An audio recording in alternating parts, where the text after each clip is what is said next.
This hearing will come to order.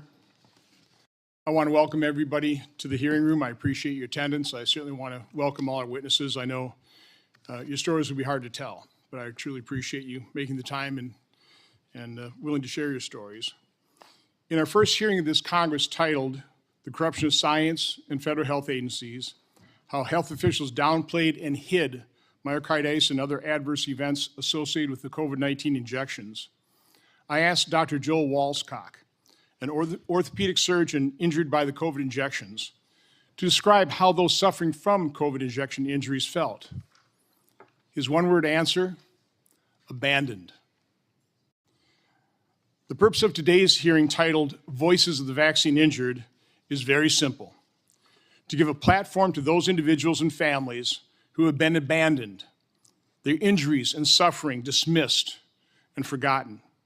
In addition, we will also hear from witnesses whose lives were devastated by fatal cases of severe influenza. We all fear death and disease.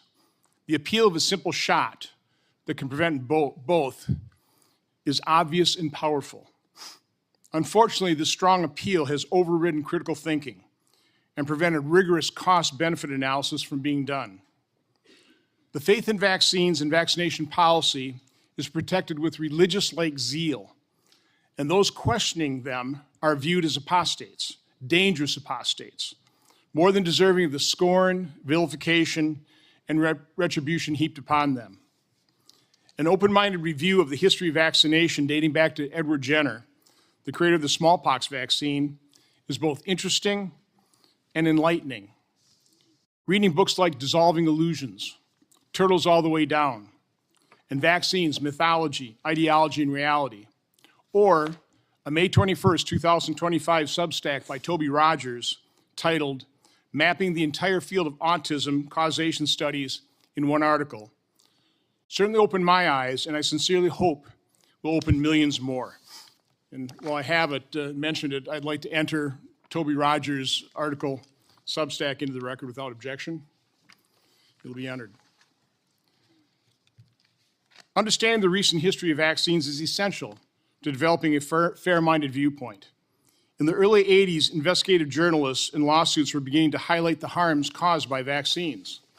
This led to jury awards for injuries and the withdrawal of pharmaceutical companies from vaccine manufacturing and distribution. The availability of vaccines was at risk.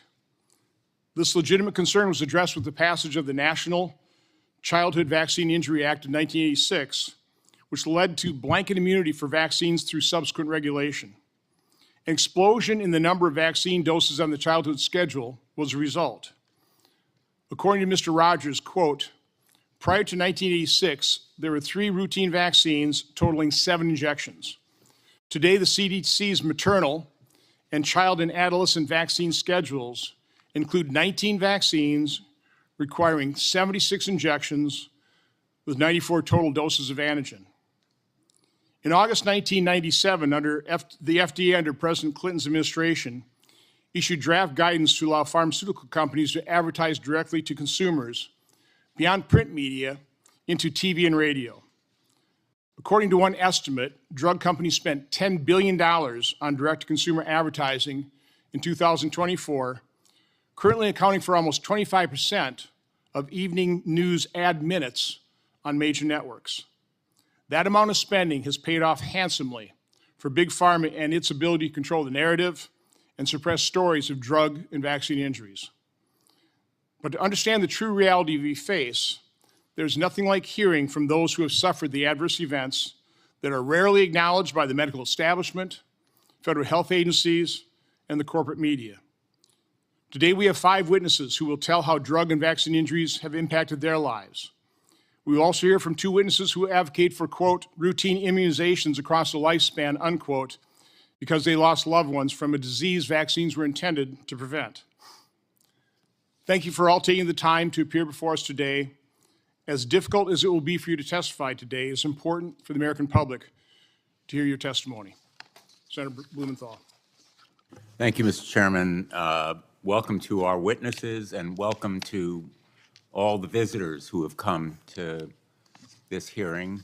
I suspect that we have diverse views in our audience, And I welcome all of you, regardless of your views, because I think your being here is immensely important to give voices and faces to what we will hear from our witnesses by way of their testimony.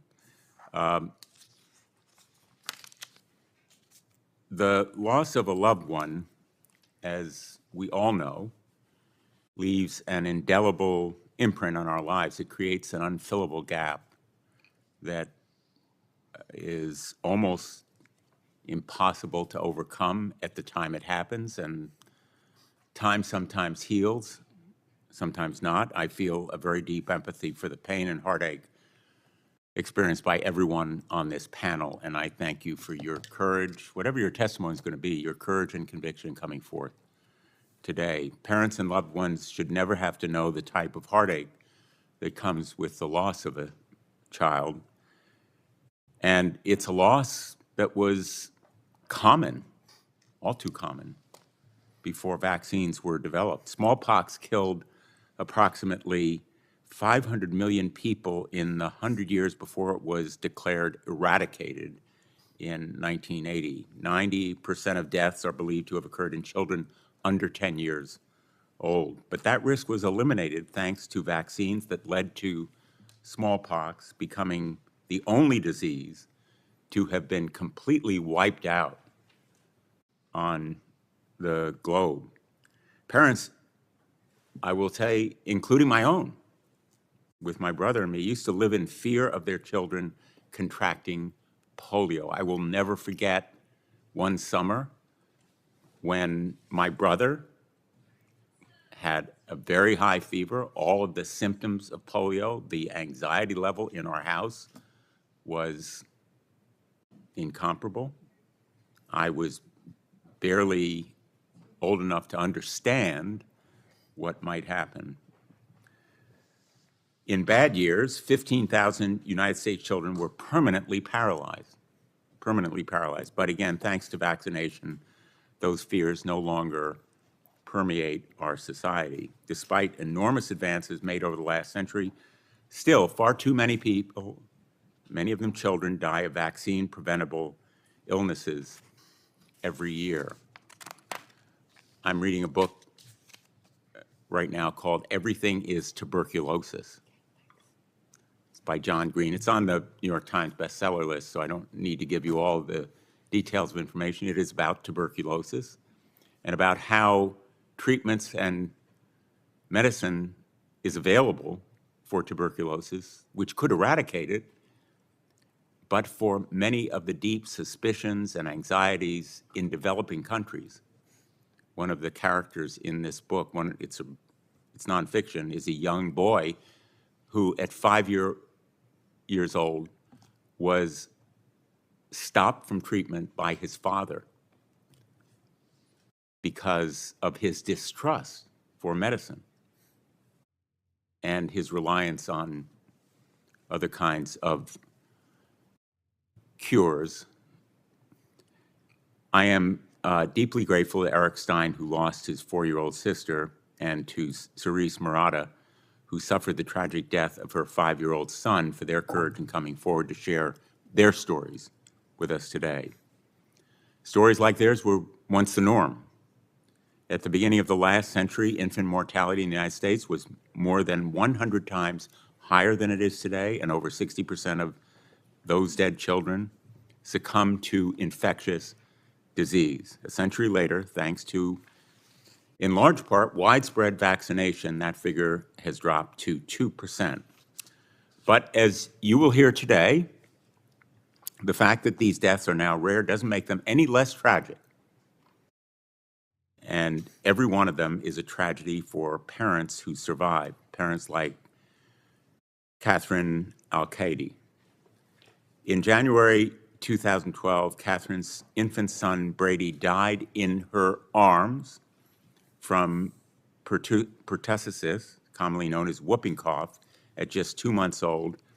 And I would like to give her the opportunity to talk to you directly, recounting her unimaginable loss. And if you could play the video that we have. Hi, my name is Catherine Alcade from Chicopee, Massachusetts. Our son Brady passed away in 2012 from whooping cough. He was born November 20th, 2011 and passed away January 28th, 2012. Brady was a very happy, very healthy baby boy. After the holidays, Brady developed a cough. We were in and out of the hospital trying to figure out what was going on. His breathing, couldn't keep food down, and eventually it worsened. Brady spiked a fever. We took him back to the emergency room where he was admitted to Bay State Medical Center. We spent the next 10 days with tests, breathing tubes, feeding tubes, trying to stabilize him and get through the hard part of the disease. Unfortunately, Brady was not stable enough and needed further care, where they transferred us to Boston Children's Hospital. Unfortunately, halfway through the route, Brady's heart stopped. Unfortunately, with tests run by neurologists, it was found that Brady had no brain activity, and shortly after, he passed. The whooping cough diagnosis came a few weeks later. We were never able to pinpoint exactly where or how he contracted the disease, but it was likely from an unvaccinated person who may not have noticeable symptoms. My baby boy, at 2 months, 2 weeks old, passed away in my arms on January 28th, 2012. This is his story, and I'm appreciative that we're able to share it with you all today. Thank you. Thank you, Catherine Alcade. Someone else's decision not to get vaccinated likely caused her child to be taken away from her, devastating her family. I fear stories like Catherine's will become more and more common in the years ahead. This year, the United States is on track to record more cases of whooping cough than it has in 7 decades. Already, at least 3 children have died, and this disease is just the beginning. Rates of vaccination against a range of debilitating and deadly diseases have fallen rapidly in the last few years, driven by unfounded claims from opportunistic actors. We're already paying a price. 25 years ago, measles was declared eliminated in the United States of America, but barely halfway through this year, our country has more cases of measles than it has had for more than 3 decades. 3 people, 2 of them children, are dead. And I have a poster with some of the measles headlines.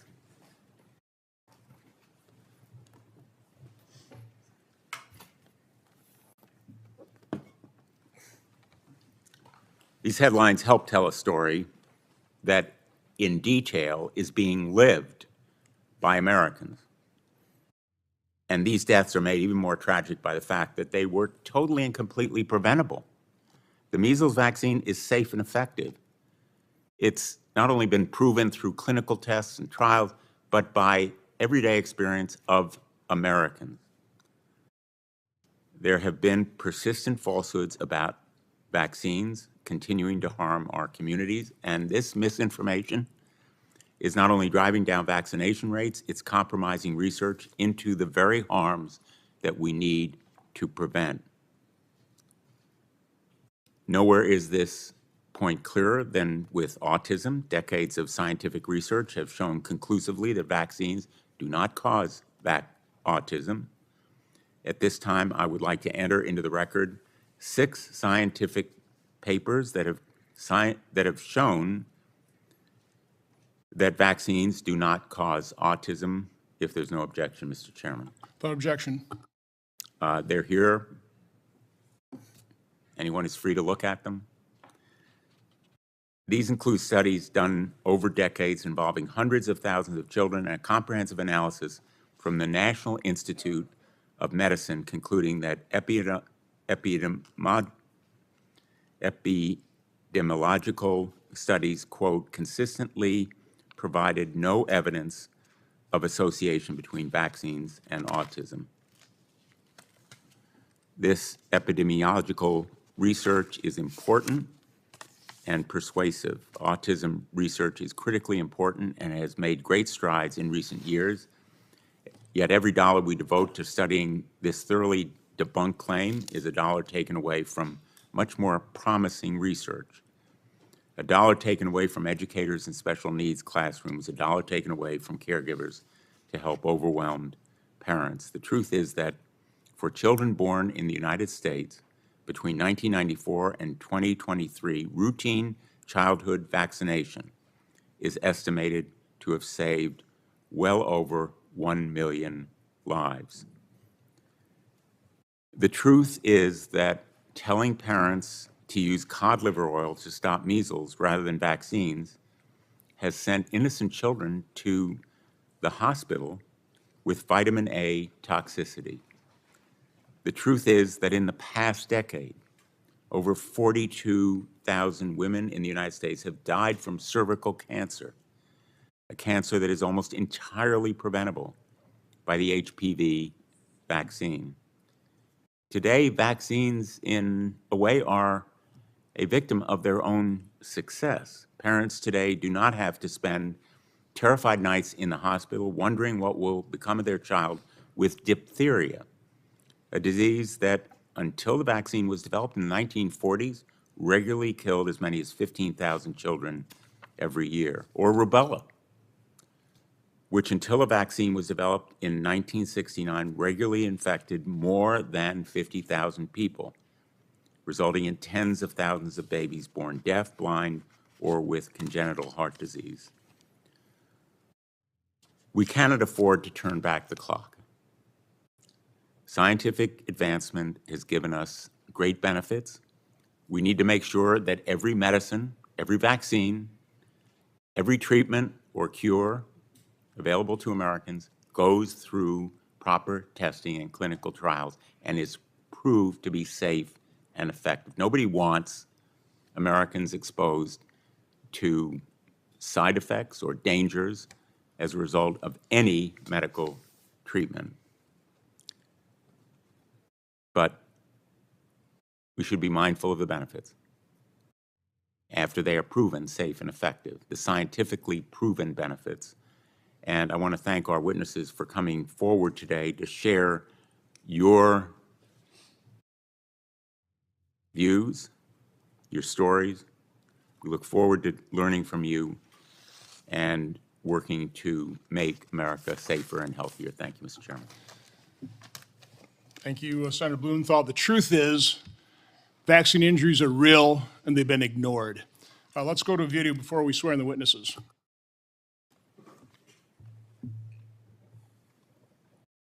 During the nationwide Vaxxed and CHD bus tours, the compelling stories of thousands of individuals devastated by vaccines were videotaped. The two bus tours together collected over 12,000 signatures on behalf of people who were injured or died from vaccines. What follows is a small sample of the 2,400 video testimonies obtained during those tours. She was born completely healthy, normal, beautiful, light of my life, light of my family's life. She did receive hepatitis B vaccine and became severely jaundiced, just severe. It just kept telling me everything was normal, and I knew something was really, really wrong. You don't believe your child is gone until they come tell you for real that she's gone. I was told SIDS, sudden infant death syndrome. And in the support group meetings I went to, every parent, every single parent there would bring up vaccines and ask. Every story had vaccines involved. A lot of a child died the next day. That vaccines, high-pitched scream, projectile vomit, whatever, until they died within less than 24 hours. So we were all asking our SIDS support group leader, is there a connection? It just seems like all of us feel like vaccines are involved. He was very athletic, he was very smart, and just a very caring and loving child. I did exactly what the doctor said. I took Cameron, who was sick, and I gave him the flu shot. He had a fever. I couldn't break the fever. By Monday morning, he was having seizures. This is Cameron at 6 the basketball game before, one day before he got sick having the seizures. This is Cameron in ICU the next day. Now he has cognitive delays. He no longer speaks. The doctor finally said, we don't know what happened, but I would recommend that you never give him a flu shot. So at 2, 4, and 6 months, Billy had his normal baby vaccines. He was due his MMR vaccination at 12 months. The day Billy got the MMR was a living nightmare. His eyes were doing this, and he was shaking like this. We get to hospital, we rush him in, doctors are coming in and looking at him, and that's when they said, he's had a reaction. Without a doubt, what's happened to Billy has changed his life. What I have on my hands now is a 19-year-old man. He's 6'2". He is volatile. On good days, Billy is brilliant. He's an angel. On bad days, the slightest thing can trigger him, and he's scary. Push the stress level, Philly. It's No, don't touch Billy. Otto was born perfectly healthy. He was walking, running, climbing, and hitting every milestone. After his 17-month round of vaccinations, he had an autoimmune reaction. It was vaccine-induced transverse myelitis. One night, he went from being able to walk to no longer being able to stand. He was paralyzed from the waist down. I had no idea my son could be paralyzed from being vaccinated. Transverse myelitis is in the vaccine insert as a potential adverse reaction, but his doctor never showed me that, and he never informed me of any serious side effects. He was your typical boy. When he was born, he was happy, healthy, everything was flowing perfect. He was walking, talking, all of his well checkups, everything was on time, everything was great. Then he received his chickenpox vaccine, and things really started to deteriorate from there. He was diagnosed with Guillain-Barré and told that it'll be fine, it'll pass in a few days. My happy, healthy baby boy, in a matter of 4 days, went into a near vegetative state of being. The way he described it was that something in the chickenpox vaccine itself counteracted something in his genetics and caused his immune system to turn on itself. He loved baseball, snow skiing, indoor skydiving. Motocross was his passion. Anything that has to do with an adrenaline rush. The doctor says, hey, he's the age that you should get the HPV vaccine. I said, okay. On day 1, his full neck and his whole right arm was completely paralyzed. My husband took him in to Instacare, holding his head for him because he couldn't get out of bed. It does suck, like, not being able to play sports anymore. Because I did do a lot of sports. They say 1 in a million, but I know too many people that have been vaccine injured, and I don't know more than 1 million people. He was saying mama, and I was so proud that this child said mama first and not dada.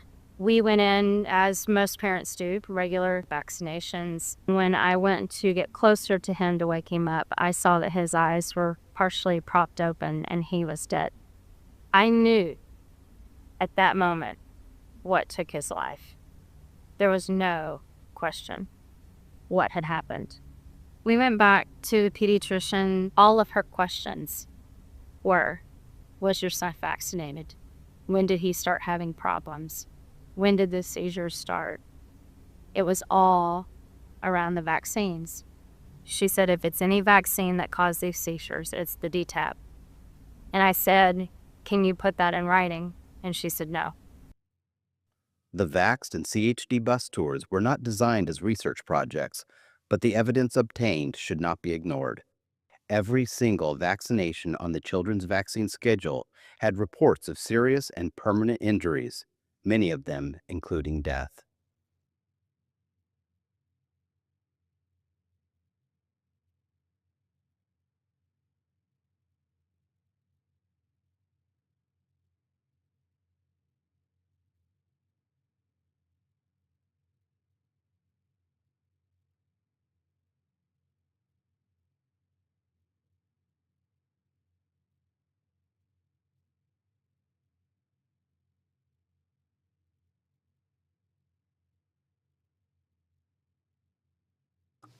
Okay, thank you. It is a tradition of this subcommittee to swear in witnesses, so if you all rise and raise your right hand.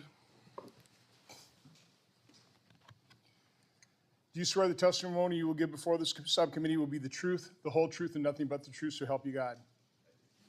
Please be seated. Our first witness is Miss Emily Tarsell.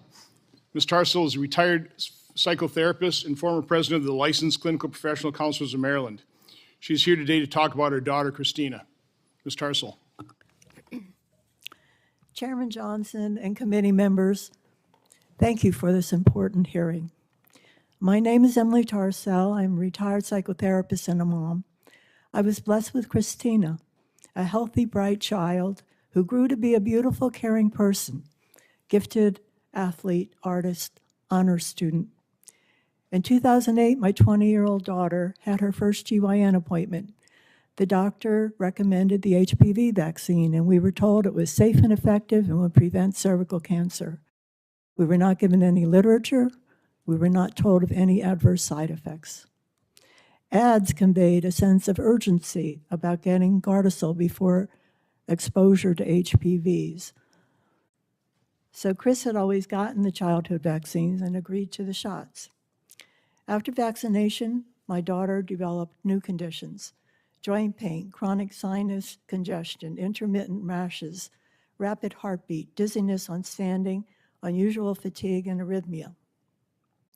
We saw doctors, and Chris had an EKG, which came back normal.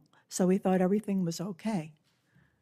We later learned that this was the wrong test, and Chris should have had a Holter monitor. No one connected the dots because even doctors are uninformed of vaccine adverse events. She continued with the shots, and 18 days after the third shot, she was found dead in her bed at college. You cannot imagine the hell of seeing your child lifeless. You struggle with the reality. How does a healthy young lady with no pre-existing conditions suddenly die in her bed? An extensive autopsy ruled out drugs, trauma, or organ issues, and cause of death was undetermined. We did not connect Chris's symptoms to vaccination initially until we discovered multiple reports from others too. My doctor advised me to file a VAERS report. I also called the FDA. They did no follow-up with me and took a year to obtain her medical records. They did one test for strep, which was negative. End of their investigation. Conclusion, cause of death undetermined. Merck, the manufacturer, also filed a VAERS report and gave a false and unsubstantiated explanation for Chris's death. Finding out what happened became my mission. I connected with other moms, experts, reporters, and with Diane Harper, the lead investigator during clinical trials for Gardasil. She was critical of the fast-track approval and of the marketing of the vaccine. I learned too late that HPVs clear on their own 90% of the time, and that cervical cancer is almost entirely preventable with Pap screening. I learned that the incidence of HPV-related cancers is very low at 0.001%. I learned it has never been proven that the vaccine prevents any cancer. And I also learned that pharma is protected by law against lawsuits for vaccine injuries. Our only option for investigating Chris's death was to hire an attorney and file a claim in the NVIC program. My super attorney, Mark Sadaka, filed our claim against HHS in March of 2010.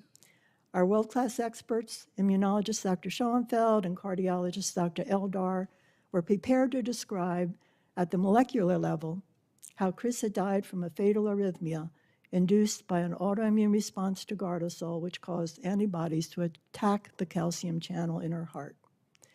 After 8 years of litigation, HHS conceded by preponderance of the evidence that Chris died from her HPV vaccinations. Chris died from a vaccine she never needed, which was falsely advertised to prevent cervical cancer. She was the 23rd of 32 deaths reported in 2009. By 2023, there were 73,366 VAERS reports, including 555 deaths. Only 1% get reported. Additionally, of that 1%, almost 70% of the reports came from Merck, and 9 out of 10 of those reports lack sufficient information for follow-up. And despite this gross underreporting, FDA stated there were 3 times more adverse events reports for Gardasil than all other vaccines combined before COVID. The public has been misled and misinformed about the risk and benefits of the HPV vaccine. And to that end, I am here on behalf of Chris to raise awareness to help others. Our website, GardasilHPVTruths.com, has much documented information, including 90+ studies. Thank you for listening. Thank you, Ms. Tarsell. I would ask all the witnesses to speak right into your microphones there so we can hear you. Next witness is Mr. Eric Stein. He's the Marketing, Communications, and Programs Specialist for Families Fighting Flu. He is here today to talk about his sister, Jessica. Mr. Stein. Dear Senator Johnson, Senator Blumenthal, and other members of the subcommittee. First, I want to thank you all for having me speak today. Like you said, my name is Eric Stein, and I'm a flu survivor and brother of Jessica Stein. My family lost Jessica to the flu when I was 2 years old and she was 4 years old. I have a photo here of Jessica and I together when we were both alive. We went to preschool together, and in early January of 2002, there was a virus going around our school. Both Jessica and I got sick and missed a couple days of school, but we ultimately both recovered and returned to school like everything was normal. When we came back to school, we were doing everything as normal, going to classes, going to birthday parties, going to hang out with our friends. And my mom now tells me, and she reflects, that Jessica, after this happened, did start to need a nap in the afternoon, which was unnormal for her, but nothing that we were too concerned or alarmed about. In late January, Jessica seemed to relapse. She had mild fever, she was vomiting, she was becoming dehydrated, and after a couple of calls to our pediatrician, they told us to walk, not run, to the hospital and get her checked on.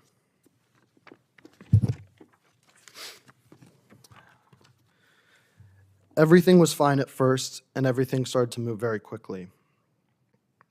A pediatric cardiologist was called in to check on Jessica's heart, and while he said that it was enlarged, but it was beating strongly, and everything was fine. Literally, just a few minutes later, Jessica's heart stopped. The room suddenly filled with doctors and nurses, and everybody was doing what they could to restart Jessica's heart.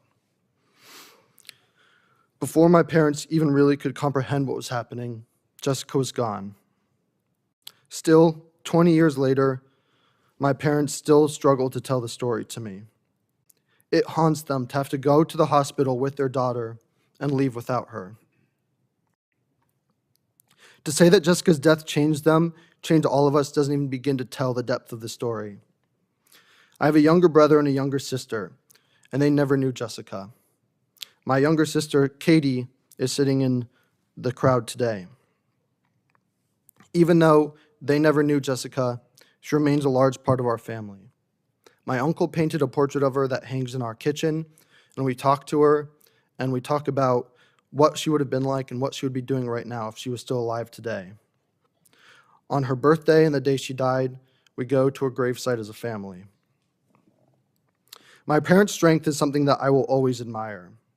Though I was too young to realize it at the time, they turned their grief into action. In a time before Facebook and social media, they found other families all who had lost a child to flu. They came together, worked hard, and we still work each day to keep this unnecessary tragedy from happening to other families. When Jessica and Emily and Amanda and Alana died, the flu vaccine was not recommended for their age group. Our families changed that. They went to the CDC, they testified in front of the Advisory Committee on Immunization Practices, which many know now as the ACIP, and it wasn't easy, but ACIP listened. They changed the recommendations to where it stands today, that everyone 6 months and older get an annual flu shot. This is how my family honors Jessica. That's the work that Families Fighting Flu and the organization my parents helped found and that I work for today is all about. No more unnecessary lives lost or impacted due to vaccine-preventable diseases. Through my work with Families Fighting Flu, I've had the benefit of meeting many different families who have all been impacted. And one quick one I want to tell you guys about today. Caden Stevenson from Michigan lost both of his legs when he got the influenza and sepsis crept into his bloodstream. And to save his life, doctors had to amputate both of his legs, which he will live with these disabilities permanently. Thankfully, doctors were able to save his life. I know not everyone shares my views on vaccines, and I have enormous respect for everybody sitting here today coming forward to tell their story. I worry that the misinformation that I hear from my colleagues, my friends, and people my age are pushing us back to a time where vaccines weren't available and when people were dying at large rates from vaccine-preventable diseases. I would like to say that many vaccines are more like a seatbelt. While they might not prevent you from getting the actual disease, they are going to be your best prevention from serious complications from that disease. Deaths like my sister's, like other people from Families Fighting Flu, and serious complications like those from Caden and many other families could have been prevented by vaccines. Other diseases like flu, measles, chickenpox, polio are all seeing a little bit of a rise and dips in vaccine rates. When I think of the lives impacted by flu, I think of my sisters, of course, but also the roughly 27,000 Americans who died just this past year. And that doesn't even count for the 600,000 who were hospitalized due to flu, and some of them suffer permanent complications that they will live with for the rest of their lives. Vaccines save lives and keep people healthy. A vaccine could have saved my sister's life. Thank you. Thank you, Mr. Stein. Our next witness is Dr. Brian Hooker. Dr. Hooker is the Chief Scientific Officer at Children's Health Defense. He has a doctorate in biochemical engineering. He's here today to talk about his son, Stephen. Dr. Hooker. Thank you, Senator Johnson. My name is Dr. Brian Hooker. I serve as the Chief Scientific Officer of Children's Health Defense and Emeritus Professor at Biology at Simpson University. My son, Stephen, was born on February 10th, 1998, and was a healthy baby boy. My wife and I made sure he was vaccinated on time per the CDC schedule. I didn't really know what a vaccine adverse event was at the time and thought I was doing the best for my son. Steve was born in the thimerosal era, where most hepatitis B, Hib, and DTaP vaccines distributed in the U.S. contained upwards to 25 micrograms of mercury from the preservative thimerosal. By my son's 15-month well-baby checkup, he was exposed to an accumulated total of 237.5 micrograms of mercury, and in 2 of his checkups at 2 and 6 months of age, received a single-day mercury exposure of 62.5 micrograms, which exceeded the current EPA safe exposure limit by nearly 200 times. Prior to his 15-month well-baby checkup, Steve had been diagnosed with developmental delays, a chronic ear infections, and upper respiratory infections. We treated these infections with antibiotics and Tylenol as a fever reducer. On the same day as my son's 15-month well-baby visit, he was diagnosed with an ear infection by an otolaryngologist. My wife and I still dutifully took Steve to his well-baby checkup afterwards, but we questioned the attending nurse practitioner whether he should receive his vaccines while he was sick. The nurse practitioner brushed off our concerns, indicating they didn't have any problems associated with vaccinating sick children. That day, he received the Hib and DTaP vaccines, as well as the oral poliovirus live virus vaccine. This overtaxed his immune system, which was already fighting an ear infection, and he fevered for 18 days after that checkup. The pediatrician told us to treat the fever again with Tylenol. No one at the office mentioned the possibility that my son was having an adverse reaction to his vaccines. After his fever, he very quickly and severely regressed. He stopped talking altogether. He did not respond to his name. He lost all joint attention, would constantly stare into space, and even lost his ability to walk unassisted for the first 3 months following vaccination. His bowel movements were either explosive diarrhea or debilitating constipation. At his 18-month checkup, he was diagnosed with full-blown autism by the same pediatrician who gave him all of his vaccines. Not only does my son have autism, but he has also been diagnosed with mitochondrial dysfunction, tics, speech and language delays, non-organic sleep disorder, sensory integration dysfunction, ileitis, colitis, esophagitis, and whole body dyspraxia. At 27 years old, he still cannot speak.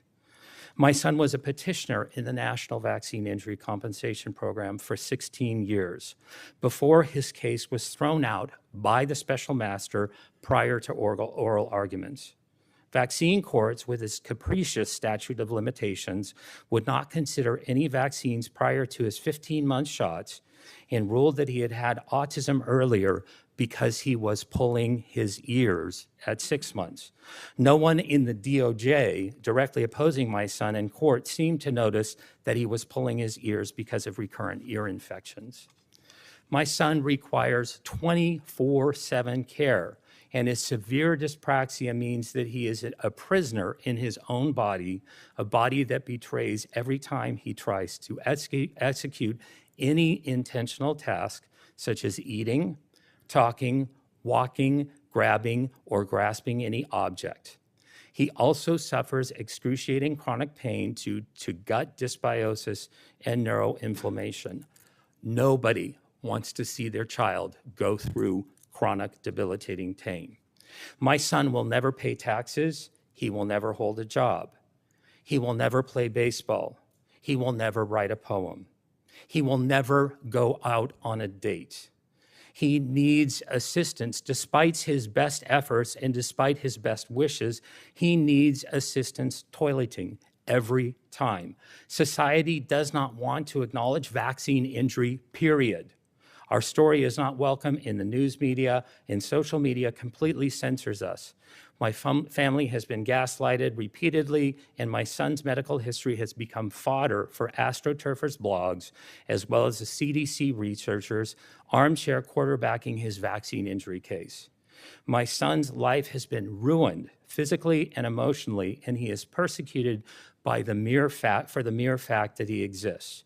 Life is hard, but Jesus Christ is good every day. Thank you, Dr. Hooker. Our next witness is Dr. Robert Sullivan. Dr. Sullivan is a licensed physician and board-certified anesthesiologist with over 20 years of active practice in Maryland. He is here today to talk about his vaccine injury following his COVID-19 injection. Dr. Sullivan.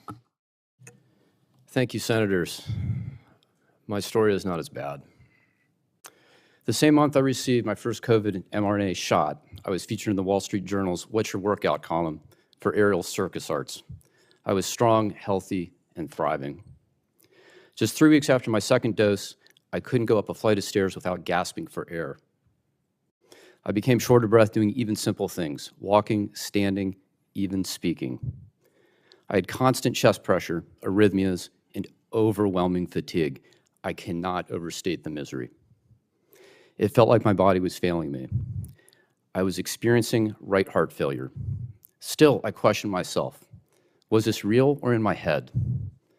Then an echocardiogram confirmed the damage.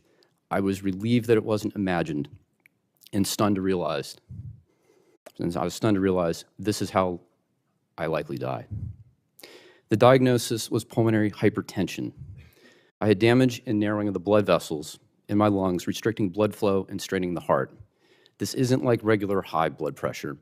Pulmonary hypertension is usually progressive and fatal even with treatment. There is no cure. It felt like a death sentence. I reported my case to VAERS, the Vaccine Adverse Event Reporting System. Most doctors I know had never heard of it. Fewer understood that it carries mandatory reporting requirements. I was never taught about VAERS in medical school. I'm told it still isn't. Eventually, VAERS collected my medical records. I expected to hear from the FDA or CDC. I never did. I believed in the system. I believed I would be heard. When I wasn't, I channeled that disbelief into collaborating with the British Medical Journal on a report about the system's failures. What I learned is chilling. If you are harmed, you are on your own. I've had to adapt. Maybe some of the novel treatments I tried helped. On the outside, I look fine. I returned to running, even to aerial arts. That brings me joy, but also unease. I've lost half my lung capacity. If I can look this normal while carrying that much damage, how many others are out there suffering silently? In researching my condition, I found the Georgetown scientist who predicted my specific problem. The very same month of the vaccine rollout, he warned that spike protein exposure, whether from the virus or from the shot, could harm the blood vessels in the lungs and placenta. Spike protein itself from the SARS-1 virus, SARS-1, also caused vascular damage in animals. I learned many hospitalized COVID patients developed pulmonary hypertension. Autopsies showed the same kind of lung vessel damage I had. Long COVID patients with persistent breathlessness have the same findings. As in my case, their symptoms improve, but the damage remains.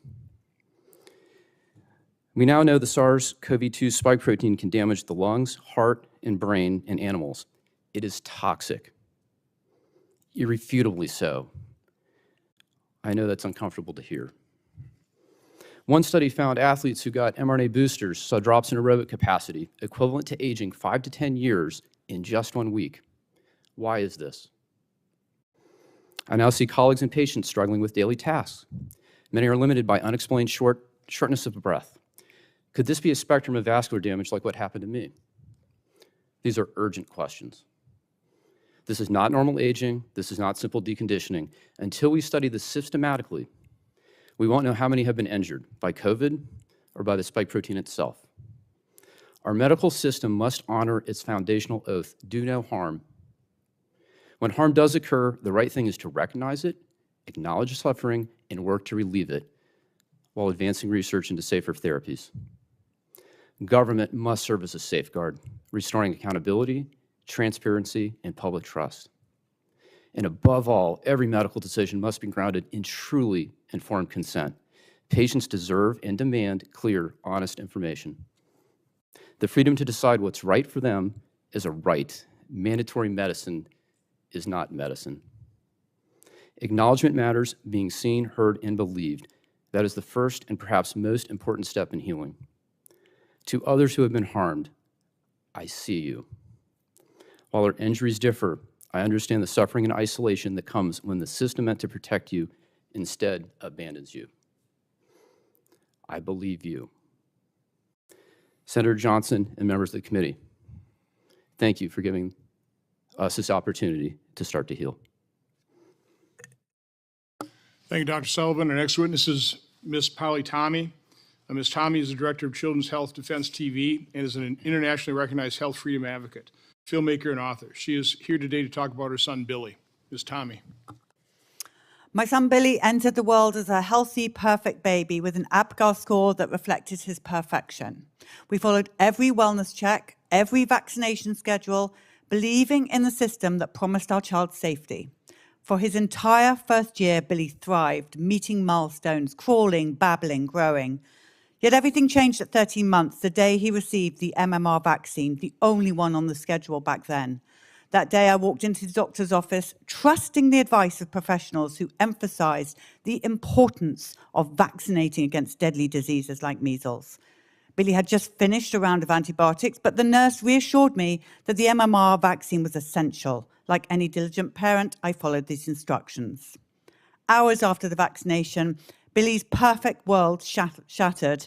He became lethargic, sleeping for long stretches. When my husband came home that afternoon and went to check on him, Billy was convulsing, his tiny body gripped by seizures. We rushed him to hospital, desperate for answers, but the doctors, after hearing he'd had the MMR, said, "It's perfectly normal, it's perfectly common.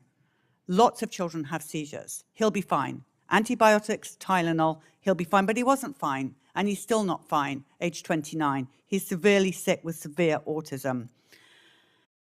We made the movie Vaxxed to try and understand and warn the world about the real dangers of the MMR vaccine.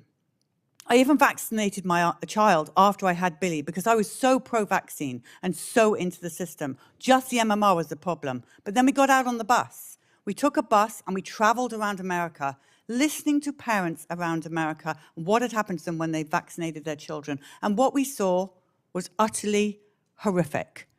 We saw so much death following baby vaccines. These parents would vaccinate their perfectly healthy child, and then their child would die. We saw a video at the beginning of this about the whooping cough. I've interviewed so many parents, and one comes to mind, Carrie Bundy's baby. At 4 months old, she pleaded with the doctor, "Should I vaccinate my child? He's premature." "Oh, yes," said the pediatrician. "If you don't vaccinate your baby, he could die of whooping cough." She vaccinated that baby, and he was dead in his crib following that. That is the same story we hear over and over again. These childhood vaccinations, the people of America are telling us they are not safe and effective. We are seriously concerned at Children's Health Defense about the disinformation and misinformation out there, being told these vaccines are safety trialed, the safety studies are so good. Yet all we see is death and destruction over and over again. Babies, teenagers, HPV Gardasil, their ovaries are shutting down. They cannot have children anymore. The parents are reporting paralysis. Children paralyzed from the waist down. You shout out about polio to us. I have never seen so many crippled children around America. So many children in wheelchairs, unable to walk, talk, speak, on ventilation. Parents are trying to tell their story while putting a feeding tube down their child's to bleed out the lungs, bring out the lungs while they're trying to tell us what has happened. 2 little 2-year-olds who can't hold their heads up because they had one Hep B vaccine. And then you shout out about measles to us. Those 2 girls in Gaines County, they did not die of measles. Children's Health Defense have seen the medical records. We have had experts break down. Yet still, I sit here and I hear over and over again that those 2 girls died of measles. They did not die of measles. And yet, the press and others consistently shout out that vaccines are safe and effective. They are, vaccinate your family. We all vaccinated our families. Everybody sitting here, bar 2, vaccinated their families with catastrophic results. Over 12,000 signatures on those 2 buses of death, death, death.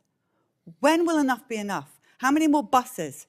How many more children killed? How many more injured adults? And here's a question for you, the senators.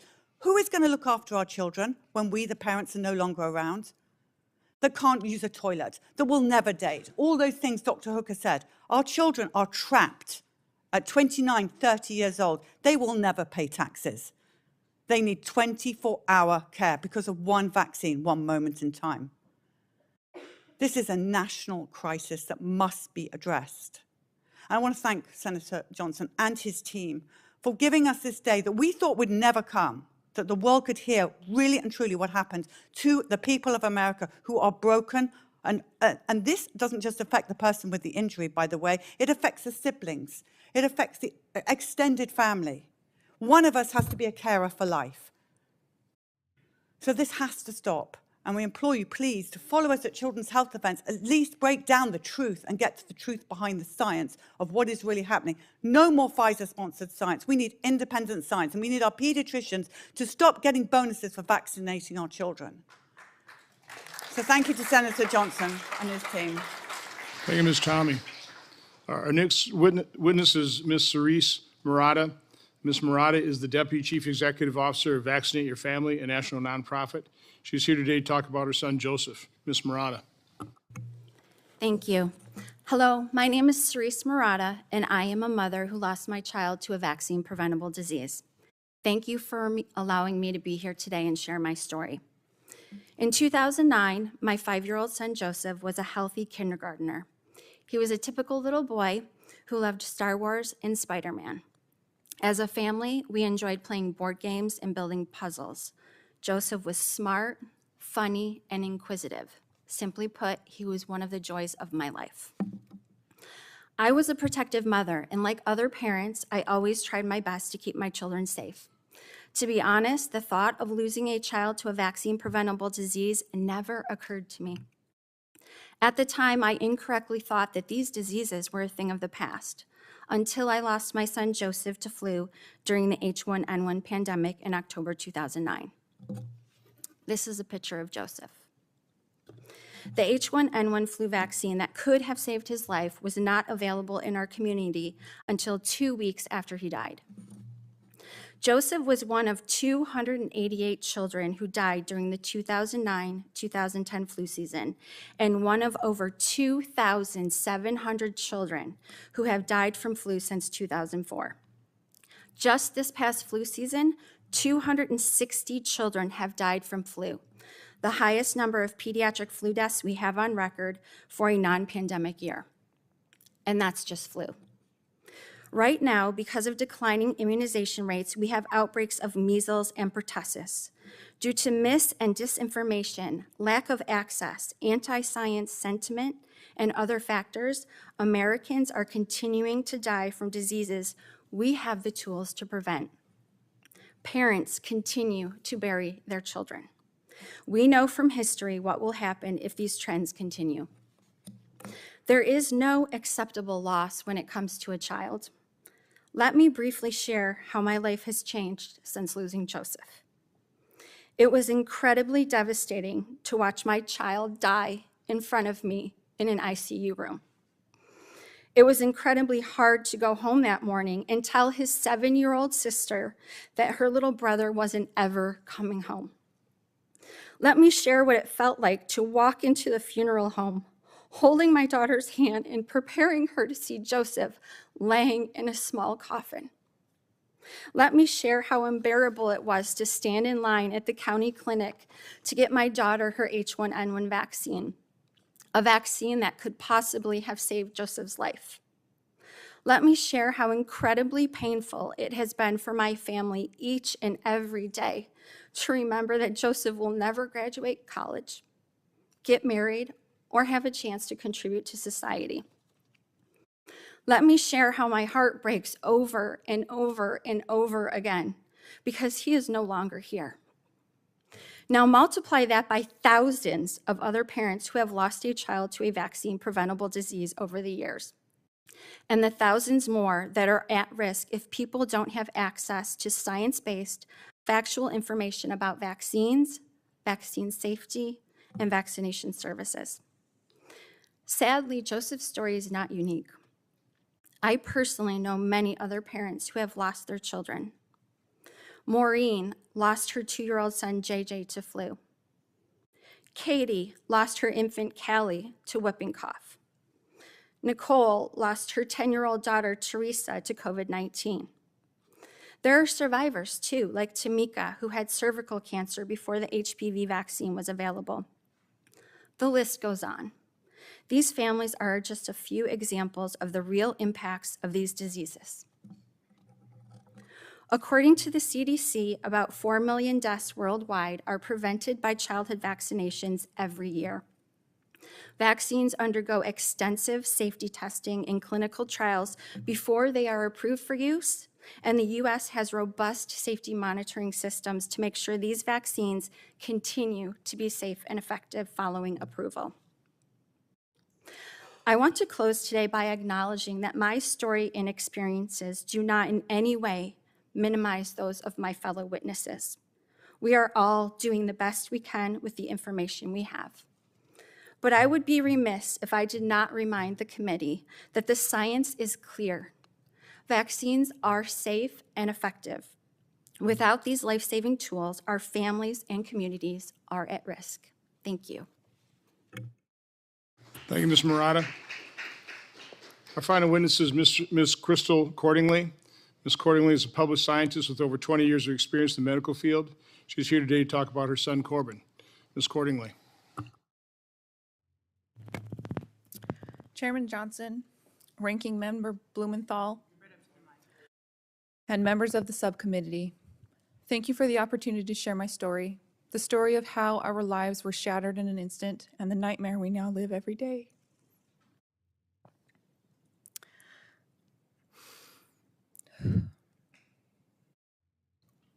My name is Krystle Cordingley. I'm a mother of 5, and this is about my son, Corbyn D. Cordingley. He was born on September 2nd, 2012, healthy, vibrant, and perfect. He hit all of his milestones early and was a bright, loving, and busy little boy. Our life before his death was full of love, joy, and innocence. I am a scientist and fully believed in the safety and effectiveness of vaccines. I never questioned them. I thought I was protecting my children by following the CDC's vaccination schedule. Corbyn received all of his routine vaccines on time, including his 12-month shots 43 days prior to his death. On October 18, 2013, I took him in for a combo flu shot that would be administered in 2 doses. He seemed fully recovered from a recent cold, and it was a normal day.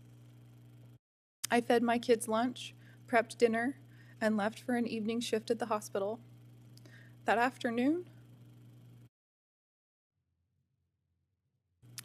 was the last time I would see my baby alive. At 8:30 p.m., my husband gave the kids a bath and rocked Corbyn to sleep. He laid him in his crib, safe and sound. When I came home from work at 11:45 p.m., I went to nurse him. What I found haunts me to this day. My baby, face down.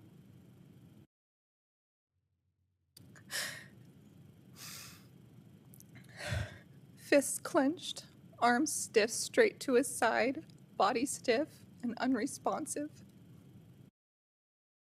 I screamed for my husband to call 911 and immediately started CPR. When I opened his mouth, his tongue was stiff with rigor mortis and his lungs gurgled with broken down lung fluid as I tried to breathe life back into him. I knew. The paramedics arrived within minutes, but it was too late.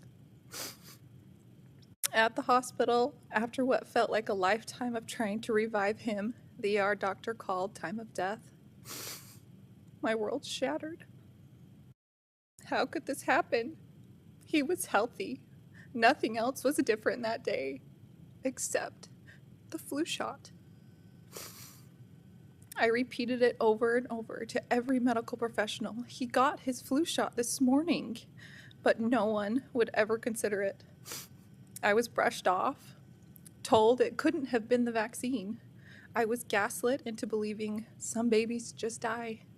But no, they don't. Not like this. I held my son's foot in the hospital until it went cold in my hand. Do you know what it's like to hold your lifeless child until their body goes cold? I prayed so hard he'd wake up that I became physically ill. His lung fluid soaked my jacket, and I've never been able to wash it. It's still in his laundry basket, along with all his other dirty clothes, untouched. Days later, I called to cancel his follow-up flu shot and told the pediatrician Corbyn had died. Her immediate response was, "I don't believe the shot had anything to do with it."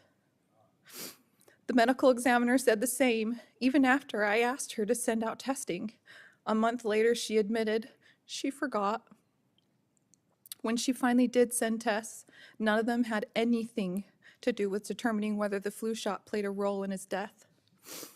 Still searching for answers, we did every genetic test available. Myself, my husband, and our daughter. All clear. 2 years later, I submitted Corbyn to a research study. They tested his brainstem and hippocampus.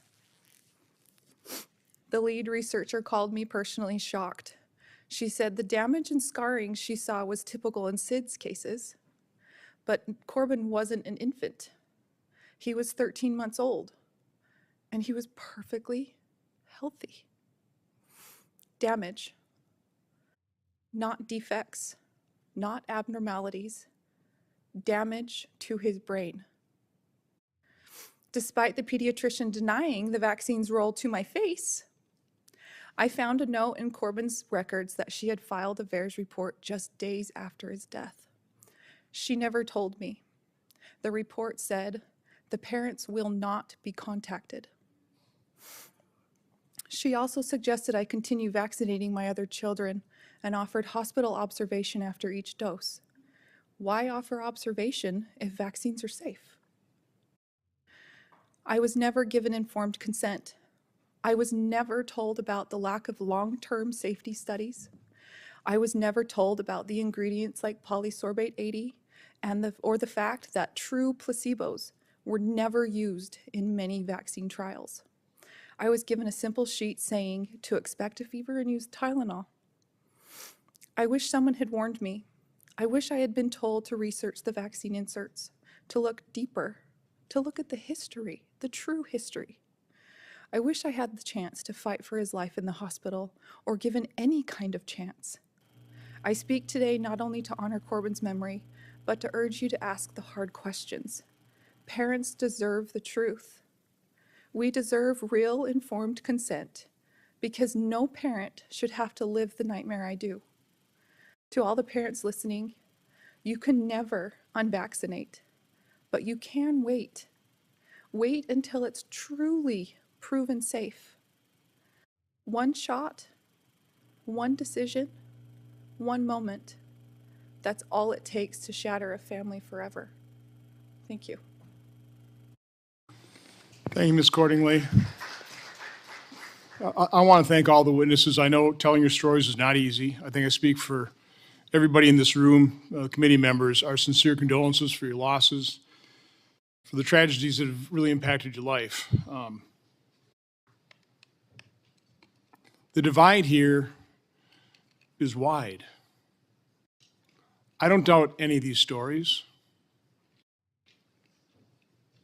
I don't. Where are vaccines useful? Where have they prevented death and disease? My guess is they have. But I also know that vaccine injuries are real, as I said at the onset, and they've been ignored. From both sides, we've heard misinformation. I mean, it's a weaponized word. Dr. Hooker, you've probably done as much, if not more, research into this area as anybody. Can you just comment on anything you've heard? And again, I don't want to make this contentious. I mean, you've all suffered horrible loss and tragedy, but this is a discussion. This is a debate. These are truths we have to seek out. So, Dr. Hooker, can you just? I mean, I'm just going to let you comment on things that may have struck you that you want to comment on. You know, we've heard over and over and over again industry canards and, you know, things that are cringeworthy to me as a parent and as a scientist. The preponderance of evidence around vaccines and autism basically in the United States consists of two studies that were done by a flawed and fraudulent CDC, one on thimerosal-containing vaccines and one on the MMR vaccine. Clearly, in the MMR study, when you look at the table, it shows a statistically significant effect of the MMR when given on time. 67% more boys getting the vaccine on time get autism diagnosis than those that merely wait until 3 years of age. Now, I had a whistleblower come forward to me to tell this information, Dr. William Thompson, in 2013 and 2014. We also know that the Verstraeten study in 2003 is also flawed, fraught with errors, and fraudulent, accusing them of directly cherry-picking information from the vaccine safety data link because of issues with clinics.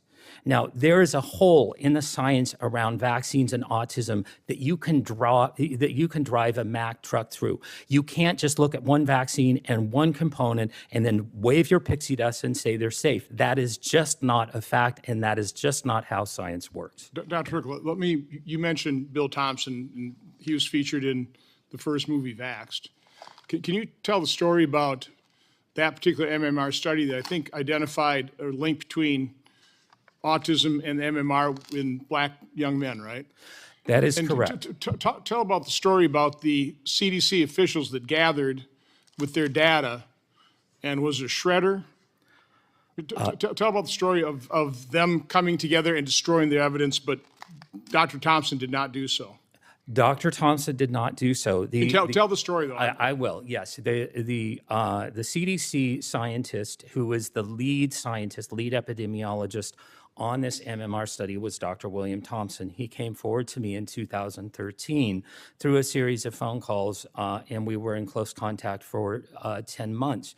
What happened was he found the African-American effect, that African-Americans were over 200% more likely, and African-American males over 300% more likely to get an autism diagnosis if they got the MMR vaccine on time versus if they were received the vaccine after 3 years of age. And when they got that evidence, when they got that information, they were told directly by the supervisors on the study, the same supervisors who were the co-authors of the Agent Orange fraud. Go ahead and name names. Yes, Dr. Colleen Boyle and Dr. Frank DeStefano, they were ordered directly to destroy evidence and destroy federal records in violation of the Federal Records Act as amended in September of 2002. That information was destroyed. Dr. Thompson shared that information with me directly.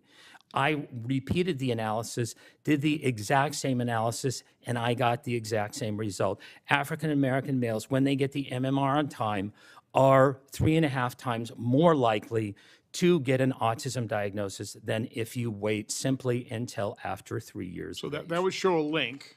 And again, I think that is correct. The important part of this story is not only that, but the fact that you had federal health agency officials destroy evidence of that fact. They gathered everybody in office, right? And they literally all brought the evidence and they destroyed it together, except for Dr. Thompson. He kept the evidence, correct? That is correct. Okay. Ms. Tarsell, as I said in the opening statement, Dr. Joel Walscott talked about just being abandoned. Can you talk about your experience following your daughter's tragedy?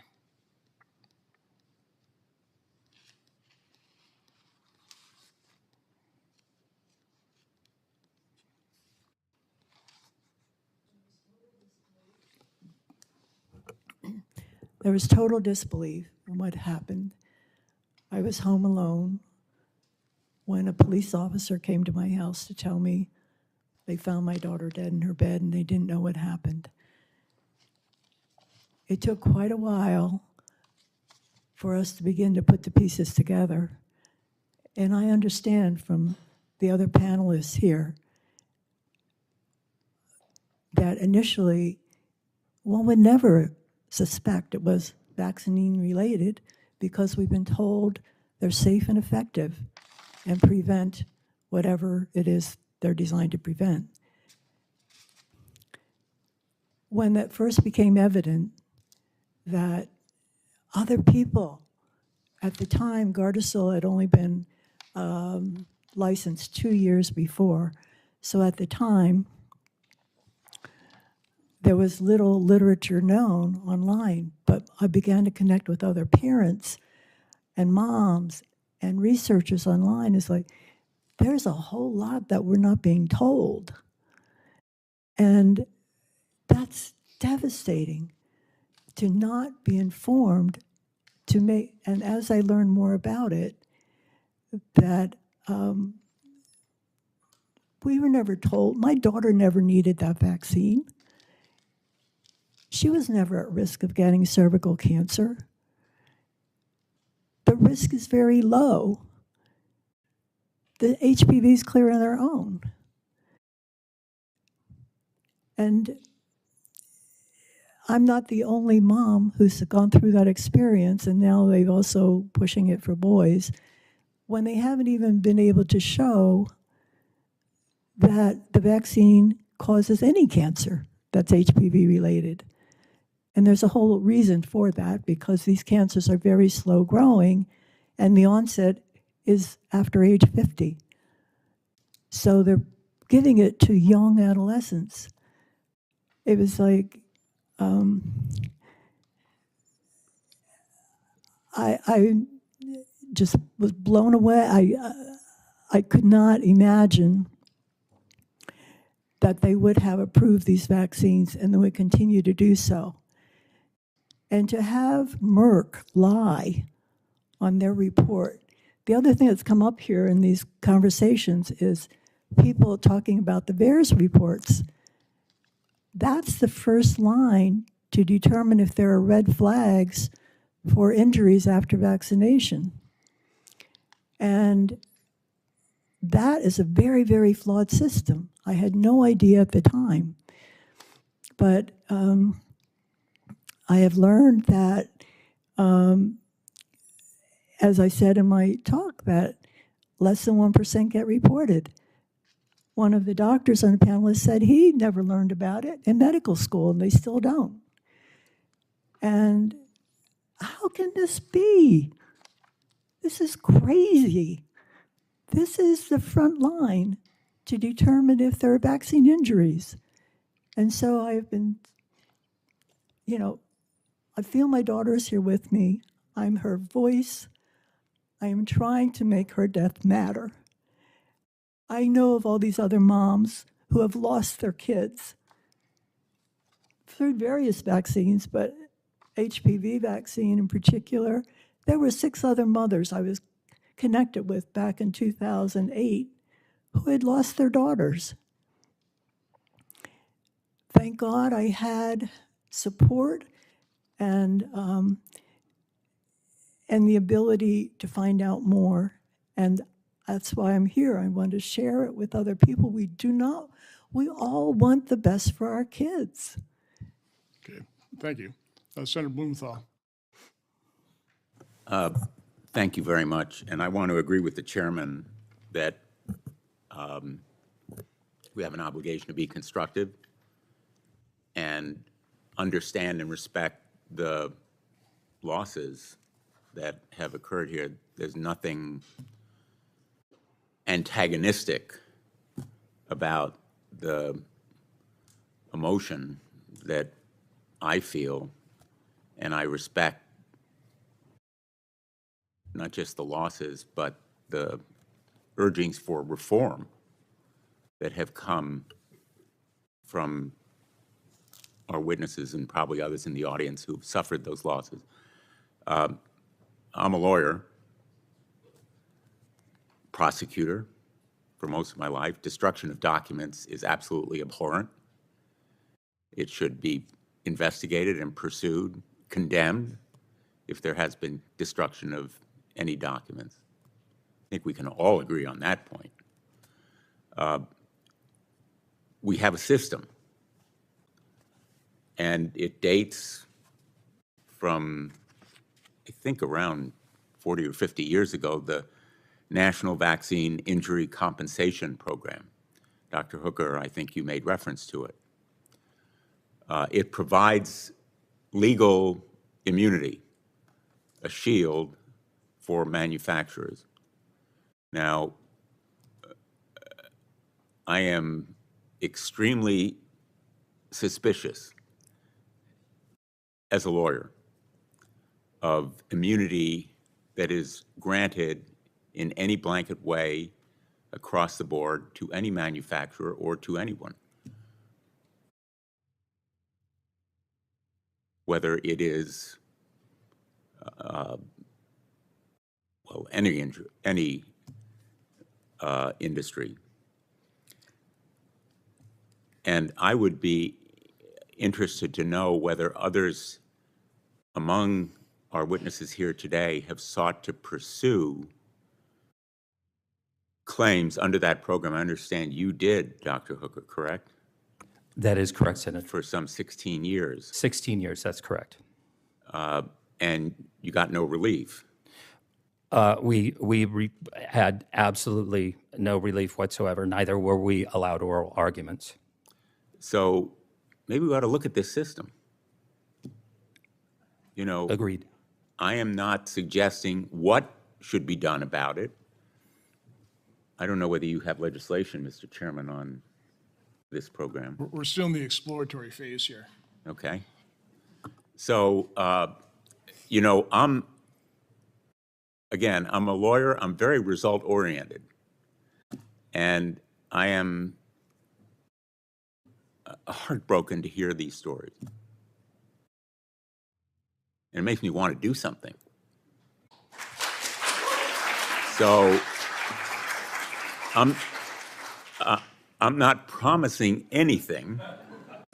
So you might want to hold your applause.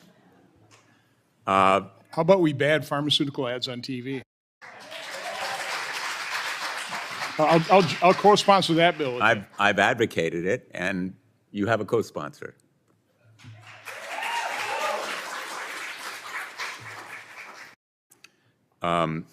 Remember that I'm the state attorney general who helped to lead the lawsuit against big tobacco when that industry denied that smoking caused cancer or any other disease. In fact, some tobacco manufacturers actually advertised that it was good for you to smoke. And they knew at the time, talk about destruction of records, that tobacco addiction, nicotine addiction, and smoking caused cancer. They knew it from their own experiments. They hid it, and then they actually destroyed records. And that is one of the reasons why we won that set of lawsuits. When people said no one could ever win, that in effect, they were immune. I don't really think any industry should be immune from legal responsibility. And I'm not going to go into the other industries because I don't want to muddy the waters here. But I would be interested in looking at whether reforms are appropriate and whether, for example, the injury table ought to include other kinds of problems that allegedly are caused, and I use the word allegedly as a lawyer, by problems with vaccines. I am not a scientist. And so I really can't leap to any sort of conclusions here. And that's why in courtrooms we have expert testimony. And lawyers are reprimanded if they testify. So I'm not doing it here. But I do think that we need to be responsible in the way we talk about this issue, not to belittle any claims on one side or the other. And I just want to ask you, Ms. Marotta, whether you have talked to families or individuals who've been affected by measles, whether you have found they've been discouraged from using the vaccine, and what you advise them to do. Thank you for your question, Senator Blumenthal. So at Vaccinate Your Family, we do work with patient advocates that have been impacted like mine, like my story. One particular measles story comes to top of mind for me. His name is Joshua. At the age of 30, he caught measles. He thought he had been vaccinated. He had asked his mother when he got sick, "Hey, Mom, was I vaccinated?" And he found out that he wasn't. He caught measles at his sister's college graduation and ended up in the hospital. Thankfully, he survived, but he had a really long road to recovery. So what we're seeing right now with outbreaks of measles is obviously very concerning to me as a parent. You know, we again want people to have the right information about how they can protect themselves and their families. I don't know personally of any story where someone was discouraged from reporting an injury, so I can't speak to that. Thank you. My time has expired. Thank you, Mr. Chairman. Senator Marino. Thank you, Mr. Chairman, for putting on this hearing. And, you know, a father of 5, 3 grandkids. In fact, my daughter's visiting me today and last night in D.C. Normally, I get an alarm clock, but this morning I got a cute little 18-month-old face in front of me to wake me up. So to all of you, I can't even, you know, you say that you can relate. I can't. I can't even imagine what you're going through, and we have to figure out a way forward. So let me just, I think it's important, though, that we look at where we were to understand what we need to do to go forward. So I think most Americans expect that when you get on a plane, you buy a car, you get on an elevator, you eat a meal, that there's a standard of care that that company used. And if they didn't use a standard of care, that you have a path to get some sort of compensation for the lack of effort. I think most of us kind of expect that. So when we say anything is safe, there's nothing that's 100% safe, impossible. But what's interesting about this industry is that the government has decided that this particular industry gets a free pass, that this particular industry doesn't have to be liable to anybody. And to our ranking member, I'm glad that you're interested in these things. I think that's fantastic. But President Biden, or the auto pen, extended immunity for these pharmaceutical companies for 5 years, and then we're out the door. How does that happen? On December 11th, 2024, with no public notice, snap of an auto pen, liability is extended through 2029. So you look at it, you go, well, how does all this happen? And I think we also have to recognize that there was a lot of people who, for example, I'm sure for you, Dr. Sullivan, for you, Dr. Hooker, for many of you, when you even said, hey, is this a problem, you were banned on social media. Well, okay, let's say that's not the worst thing that can happen to you in the world. But then the Biden administration then took it further and said, you can't go to work and make a living because your employer must either force you to be vaccinated, force you to reveal your public medical information, or you're unable to provide for your family. That's a very different thing, and yet complete silence. And so if we're going to go forward, I think we have to acknowledge where we were in the past, because what happened during those years was something that this country's never seen, a slide towards a government that's supposed to derive its power from the consent of the governed, was terminating people, working with social media companies that says, you know, if Ms. Tommey, if you put this post on, you can put a post that says, I think Senator Marino's tie is ugly. Totally fine. This was the FBI knocks on your door. You're deleted from social media. The White House was bringing tech companies to the White House saying, hey, we're going to work together to squash any dissent. This goes far beyond an informed decision that a parent has to make. It's tough, by the way. I tell my kids this all the time, my 2 daughters that have kids, being a mom or dad is hard. You have to make decisions for another human being. But where's the relationship with the government saying this is what you will do? And if you don't do these things, there's going to be severe consequences. So I'm all for going forward, but there has to be humility of looking backwards over the period of time in COVID and realize that our government did real damage to real people, from closing schools to forced vaccinations to the shunning, public shaming of people. So to my Democrat colleagues, I get it. I was a private citizen up until 6 months ago. But what motivated me to come here to Washington, D.C. to serve this country was because our government lost its ever-living mind over the last 4 or 5 years. So on a go-forward basis, there's some obvious things. Why don't we treat the pharmaceutical industry like any other business? You make a car that kills somebody, you're liable. Now, by the way, as a former car dealer, driving a car safe, okay? But will a car have an accident? Of course. Flying is the safest thing you can do. But are there accidents? Of course. But why are we exempting certain industries? And of course, then you start thinking, well, what's the money that goes into it? When you go to make a decision for your child, is a doctor actually being a fair arbiter? Or are they thinking, hey, there's a pharmaceutical rep that's going to pay me based on how many vaccines I prescribed, how many prescriptions I fill? That's a whole different world. And we've seen it not just on vaccines, but, you know, in the family that controlled Purdue Pharma, they're on a beach somewhere, and they're billionaires. And they left tens of thousands of people in my state, in Ohio, dead. Where's the justice for those people?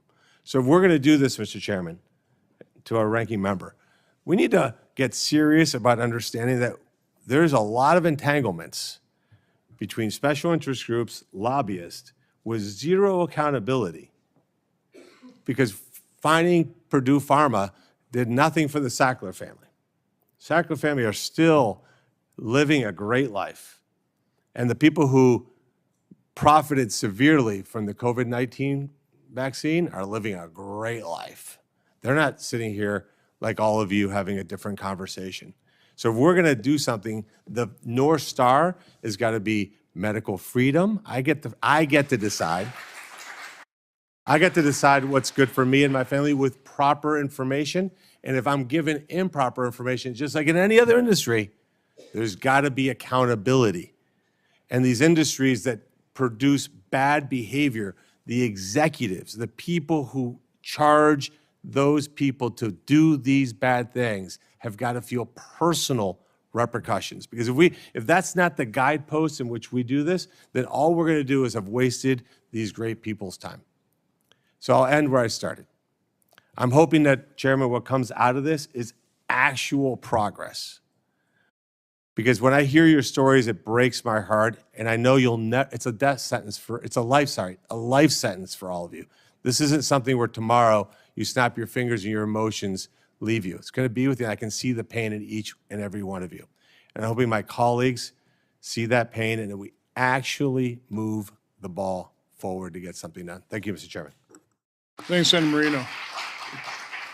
So Ms. Tommey, when I'm watching the video, and I watch the one mom whose child died of SIDS, describing her SIDS support group, and every parent was talking about the vaccine. And my guess is none of their doctors talked about a vaccine. They just called it SIDS. When the other woman, the last woman whose child died, and the doctor was asking about the vaccines, when she asked the doctor, would you put that in writing? The doctor said, no. In your testimony, you said when you went to your doctor talking about how Billy was having seizures, well, that's perfectly normal. That's common. I mean, I find that jaw-dropping. Yeah, and it's the same story over and over again. And in fact, it is common. That's what I want to ask you. Because it's on the insert of the MMR vaccination, on the insert in bold letters, the seizure. So it is common. The pharmaceutical company have told us in the insert. It's the pediatricians that don't tell us what could happen to our children. They're the front line for us with our babies, and we trust them. By the way, what is the truth? Because I hear back and forth. I mean, do pediatricians get incentivized with percent vaccination of their... Yes. Dr. Paul Thomas has done a very good video on that, and many other pediatricians have followed. Maybe Dr. Hooker could answer better on that. Yeah, they're typically incentivized directly by HMOs. HMOs buy and sell vaccines, so vaccines are big businesses for HMOs. but the incentivization is usually anywhere from $200 to $600 per fully vaccinated patient, as long as their vaccines, a certain percentage of their practice is fully vaccinated. So some pediatricians can make upwards to $1 million or more a year just in those incentives. I've also heard stories of pediatricians basically firing patients because they won't get vaccinated, because that is correct. We hear that story over and over again. And also the lies that the pediatrician tell us that our baby will die if we don't get vitamin K at birth. The baby will bleed out before it gets to the car. And these stories, if you don't get the HPV vaccine, then you will die of cancer. These parents have told us these stories, and they're the same over and over again. How can they get away with lying like that to us, the parents? So we have a doctor on the panel, Dr. Sullivan. Outside of your testimony in terms of your own COVID injection, and I call it injection because it's not a vaccine, your own injury, can you enlighten us in terms of the attitude of most doctors when it comes to vaccines, what kind of training, what kind of information they have? And by the way, do you also find it jaw-dropping that a pediatrician would tell a mom when their baby's having seizures, oh, that's perfectly normal after vaccine? I agree that is jaw-dropping. The training for vaccines now is limited to memorizing the schedule. In the preparation for this testimony, I reviewed my historical textbooks about vaccination chapters, and Senator Blumenthal, I want to commend you for really an excellent summary as an attorney about the history of vaccines. I'm actually very enthusiastic about vaccination. Your story about the history of the deaths of smallpox, the lives saved, is convincing. I don't think, I'm not sure I follow your comment. Well, you gave a summary, so the history of vaccines. So I'm actually, it may surprise you, I'm enthusiastic about vaccination. So when we look at the history of vaccination, smallpox was so successful that it's not even on the schedule anymore. It was a success. Then followed vaccinations to bacterial toxoids. That's the DTP vaccines. And then there was vaccination to viruses, MMR. And you talk about polio. That was a great fear in my mother's time. And we know, and I haven't seen these cases. I've seen maybe 2 cases of pertussis in my career, and I read about measles. I've never seen it. I wouldn't recognize these things. So we know from experience it's successful. What we're missing, though, and this is not taught in medical school, is there's a cost to this success. There's a cost to manufacturing the medicine and the research. There's a cost to administer it. And there is the hidden cost of injuries, and we do not know what that is. It is not studied. It's not taught. Senator Johnson, does that answer your question? Sort of. Okay. Sort of. Well, I want to be clear, too, and I'm not vaccine injured. I'm injured by an mRNA therapeutic. And I was very careful. I was very careful in my testimony to use the word shot. So while I have you, because again, I was warned early on because I was talking to people highly skeptical of the mRNA. Mm-hmm. One doctor beside himself, understanding what his colleagues were going to do, inject something into the human body that would turn the human cell into a manufacturing site for something that's toxic to its body. It's like, gee, what could go wrong? Yes. You know, encapsulated in a lipid nanoparticle designed to permeate difficult to permeate barriers like the blood-brain, like the placenta. You knew it wasn't. They knew it wouldn't. They knew it didn't stay in the arm, and yet they lied to us. Oh, they lied to us. That was not told at the time. So again, I would say that a doctor telling Ms. Tommey that a seizure after a vaccination is perfectly normal. No, it is That's a lie. Yes. I mean, it's a jaw-dropping lie. But talk about the spike protein, because what we're hearing now is what I'm seeing is everybody, it's all being blamed on long COVID. You know, the brain fog, it's all about long COVID. No, again, once again, complete state of denial. Well, the nasty part of the coronavirus is the spike protein. Yes. That is the antigen that the mRNA injection caused the body to produce. Yes, it's a Kind of biologically like, active duh, so molecule. maybe it's the vaccine that's causing the brain fog, the neurological injuries, and the death, and the strokes, and the I can't remember what it's called, the lining inside your your blood vessels. I mean, that's, I think, your problem, right? Vasculitis, yes. Yeah. Inflammation of vessels. So talk a little bit about what you found out now that you've done your research in terms of the spike protein. And when you've got, at least in the virus, it hopefully would clear, but with the mRNA, it's not real mRNA, it's modified. It's modified to not be destroyed by the body, to keep circulating. And now we have studies that the mRNA, that modified mRNA, it's circulating in the body for months. We haven't done that in much studies to find out how long, but we're finding it in tumors, we're finding it in other autopsy body parts, that type of thing. Can you just talk about that, and then we'll turn it back over to Senator Blumenthal. You're correct. There are many ways to lose with this new mRNA technology. There are problems with lipid nanoparticle. There is a separate set of problems with synthetic mRNA. It persists in some people 700 days and counting now. There will always be a problem when you load the instructions to make a protein in that it will present on the surface of the cell and will become a setup for autoimmune disorders. Separate from that, spike protein in and of itself is biologically active. And to understand what happened to my injury, I found researchers who had predicted this was going to happen. It causes cells to grow and divide when they should not. It was published in December 2020, although not widely known, that was causing damage to placenta and to lung.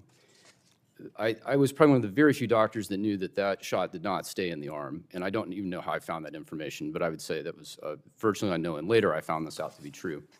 I only found out spike protein was toxic later when I met the researchers, and I asked, how did you think to research that? Because they knew in 2005 with SARS-1 that spike protein alone, without the virus, would be enough to harm an animal.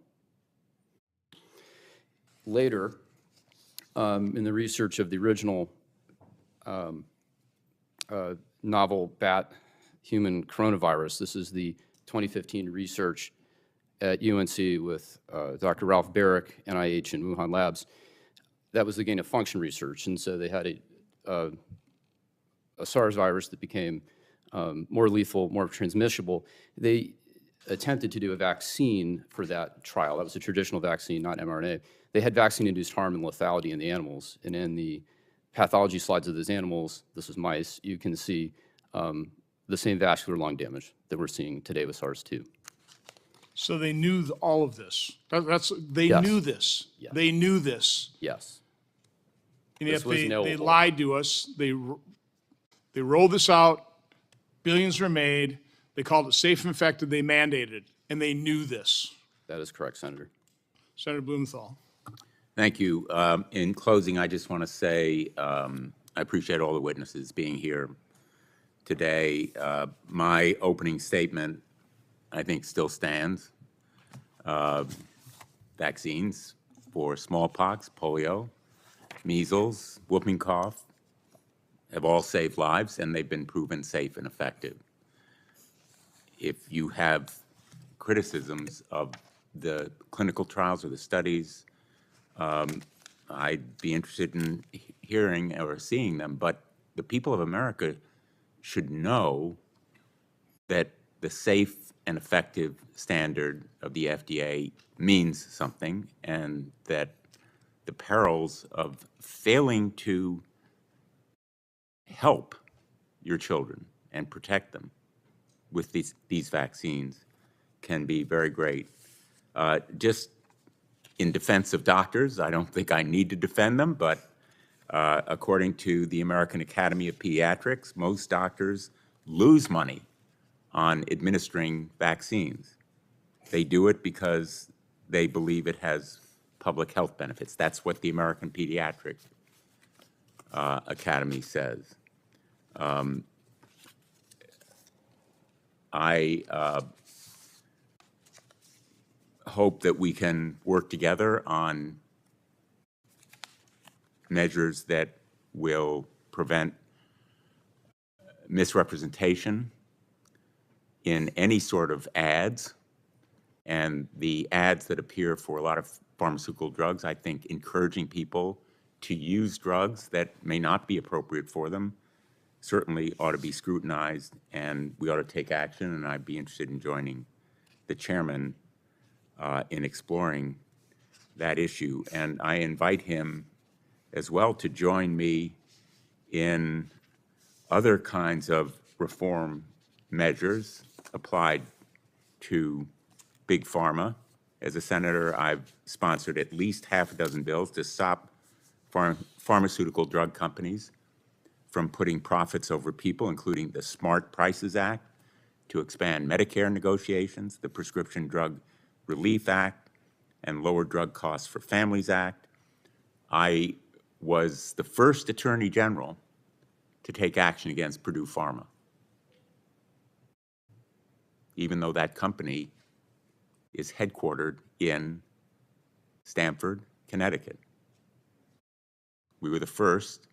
Unfortunately, the FDA failed to take the kind of action it should have taken. I am by no means a booster without criticism of the FDA. But I think we owe it to the parents of America and the people of America to recognize the importance of vaccines as public health measures, because the failure to vaccinate can have implications and impacts beyond your personal choices. The fact is that the largest vaccine manufacturers do contribute, and they contribute to one party predominantly rather than another. We're not going to get into politics here, but since it's been raised as an issue, I invite you to look at some of the data. And I want to say also that supporting vaccination doesn't mean that somehow you've looked the other way. It means you're paying attention. Again, not to dismiss the kinds of losses that have been suffered here. And if we're talking about immunity from lawsuit, you know the other industry that has blanket immunity? It's the gun industry. The gun industry. So if we're going to get up on a soapbox, talk about how manufacturers should be held responsible, maybe want to have a look at my legislation that would repeal the PLACA immunity that's now enjoyed by the gun industry. And I would welcome others to join me in my legislation against some of these abuses by big pharma, including the patent thickening kinds of legislation that would take action against manufacturers and companies that make it more difficult for lower cost generics to come to market. This is a complicated area. Anyone who's been involved in trying to reform it has looked at the power of big pharma and seen it and felt it. So I invite anyone who wants to join me in standing up to it in action, not just in word. And again, my thanks, Mr. Chairman. I have to go to another commitment at 5 o'clock, and we have a vote at 5:30, so Okay. We're coming to the close. Well, I appreciate your participation. I've got a lot more questions, so thanks for attending. Dr. Hooker, can you talk a Yes, little bit sir. about, because I know Bobby Kennedy asked Fauci one time, who claimed that the vaccines had been tested against placebos, and Fauci made a big show of looking through all these documents, so I guess I didn't bring that particular study. Can you talk about whether or not any of the vaccines on the childhood schedule have ever been tested against a true placebo? In terms of FDA trials, in the Center for Biologics Evaluations and Research under the FDA, there has never been a clinical trial on a childhood vaccine that has had a true saline placebo. The only saline placebos that were done were on the COVID-19 shots, and those placebos basically were essentially null and void because they started to offer the vaccine itself to the control group within 10 to 14 weeks of the start of the trial. So no, there are no placebo-controlled trials that use a true saline placebo. In previous hearings and events, talking to Aaron Seary, he really does lay out a pretty shocking, a bunch of facts in terms of the very small period of some of these trials and some of these vaccines. Can you comment on that? Yes, if you look at the clinical trials that were done, say, for example, by the hepatitis B vaccine, some of the clinical trials looked at adverse events after the vaccine in a duration of 48 hours. Some of the vaccines regarding the Haemophilus influenza B and the DTaP vaccine, the window for adverse events was 4 days or 5 days. And so we know that many serious adverse events obviously happen after that window. So these serious adverse events within 48 hours, 4 days or 5 days, they would not be recorded and they would be completely opaque from the public and from the FDA. So for the COVID trials, they basically inoculated, they injected the placebo group, so we don't have a control group anymore. No, we have no long-term So we have no studies. data, and even there, it sounded like they doctored the trial data. They delayed reporting some of the deaths. There were actually more deaths in the injection arm of the trial versus the placebo arm. Is that correct, Dr. Sullivan? You're shaking your head? That is completely correct. And I only learned that later, maybe a year after, but there were more deaths in the treatment group than the placebo group.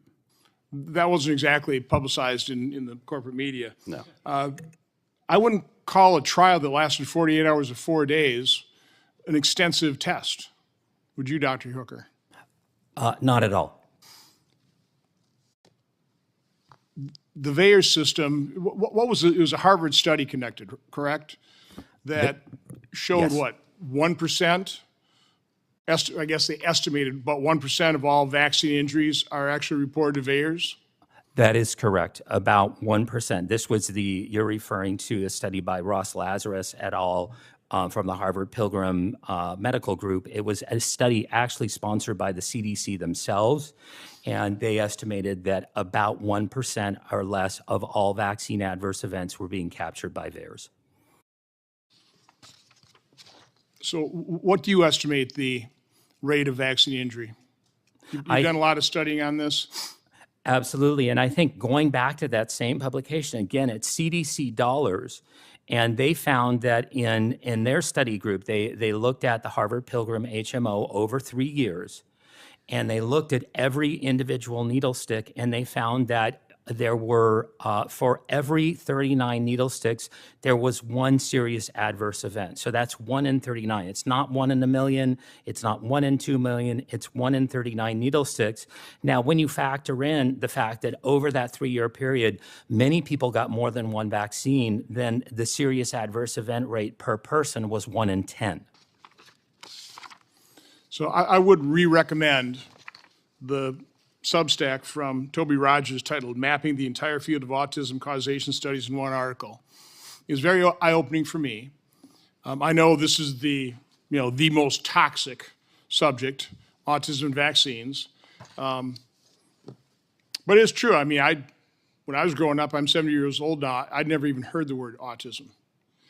And I know you can probably doctor statistics, you can kind of doctor charts. I'm actually pretty good at charts. But the charts you see, incidence of autism seem to really escalate after 1986 with the explosion of vaccines. So again, does it prove causation? No, but man, it is a correlation that ought not to be ignored. And when you read that Substack by Toby Rogers, you realize this has not only been ignored, but design all these studies, spend billions of dollars to find the genetic component causing autism, don't find it, but you don't separate your study subjects between the vaxxed and the unvaxxed. Can somebody comment just in terms of what we found with the Amish population? Yes, sir. The Amish population, there was a whole group of studies called of articles that were done by an AP reporter, Dan Olmsted, and he found that the only autism that he saw in Amish subjects were those children who were adopted by Amish families who had been previously vaccinated. Again, an interesting correlation, huh? You know, Dr. Sullivan, I really would recommend you read Dissolving Illusions, Turtles All the Way Down. I think the main point made in those books is that improved sanitation dramatically eradicated a lot of these childhood diseases before vaccine has ever hit the stage. Again, that doesn't mean that vaccines didn't eradicate the tail end of that. But I'm in agreement. I'm completely aware of that. And it's a very complex subject. And I should clarify, I'm enthusiastic about vaccination that works. But how do you say, again, because well, we don't know. We don't know. That's the point. I think Senator Blumenthal's point describe was, that though. Describe why we don't know. So, I think to back up, we're referring to there's a social benefit to vaccination. It's hard to define. It's the herd immunity. We all benefit from less disease in society, but we haven't looked at that there is a cost to doing that, and that is going to be harms, and those harms have not been systematically investigated or tabulated. So that's the first point. And then, as I would say that success has led to excess, and so the low-hanging fruit, the success has been in the older diseases. And then with influenza, I think it's an excellent topic where there are other ways to treat influenza. You can treat it with antivirals. And what is worrisome to me is that the flu vaccine, at best, was 60% effective. We've been trying this since the 1930s. What does that mean, 60% effective? There are 1 or 2% of the population gets serious flu once a year, or that's about it. A 60% effectiveness implies you have to give about 70 shots to prevent one flu case. And we look at it in medical populations. It doesn't save hospitalizations or days off from work. Worrisomely, is each year that effectiveness seems to be decreasing. It was down to 20%, and last year it became negative. There was negative efficacy of 27% with the flu shot, implying that perhaps 1 in 4 cases were actually caused by the intervention. And we all want to prevent deaths from flu. I've had the flu. I will do a lot to avoid it. But there are other ways to do this. So I got sucked into this whole conversation as Chairman of Homeland Security when during COVID, I was holding hearings on early treatment. We didn't have a vaccine then. Again, I was hearing about what they were talking about, and it kind of concerned me. So, why aren't we exploring all these existing drugs, generic, they're cheap, they've been proven, pretty safe. Again, no drug is totally safe, and we completely blew it off. So again, I personally, I would like to see the medical establishment, I'd like to see our federal health agencies devote a lot of time and effort into treating disease as opposed to funneling all this money into, again, the almost religious belief in the efficacy of vaccines. I will enter into the record, because I had my staff check it out. For the last 20 years, the average efficacy of the flu vaccine is 40%.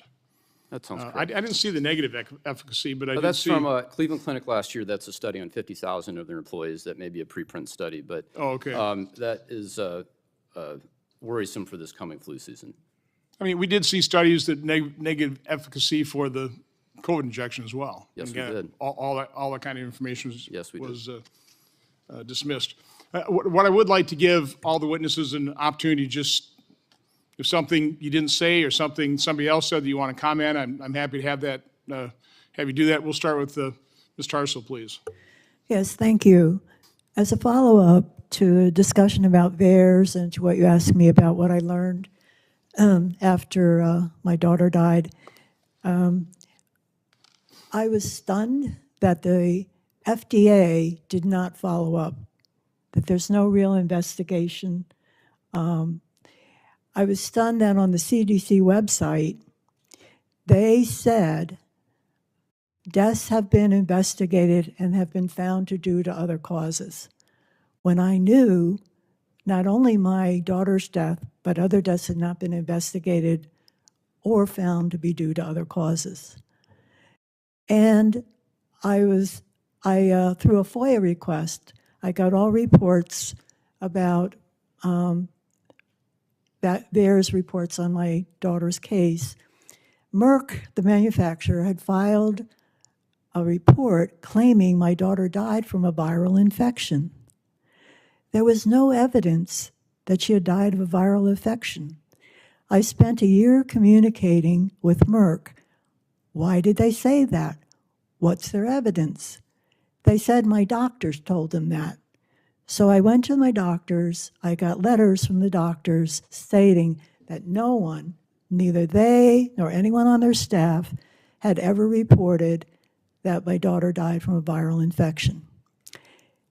Yet, Merck has that not only in the VAERS report, but on a system called the Worldwide Adverse Event System that is available to doctors.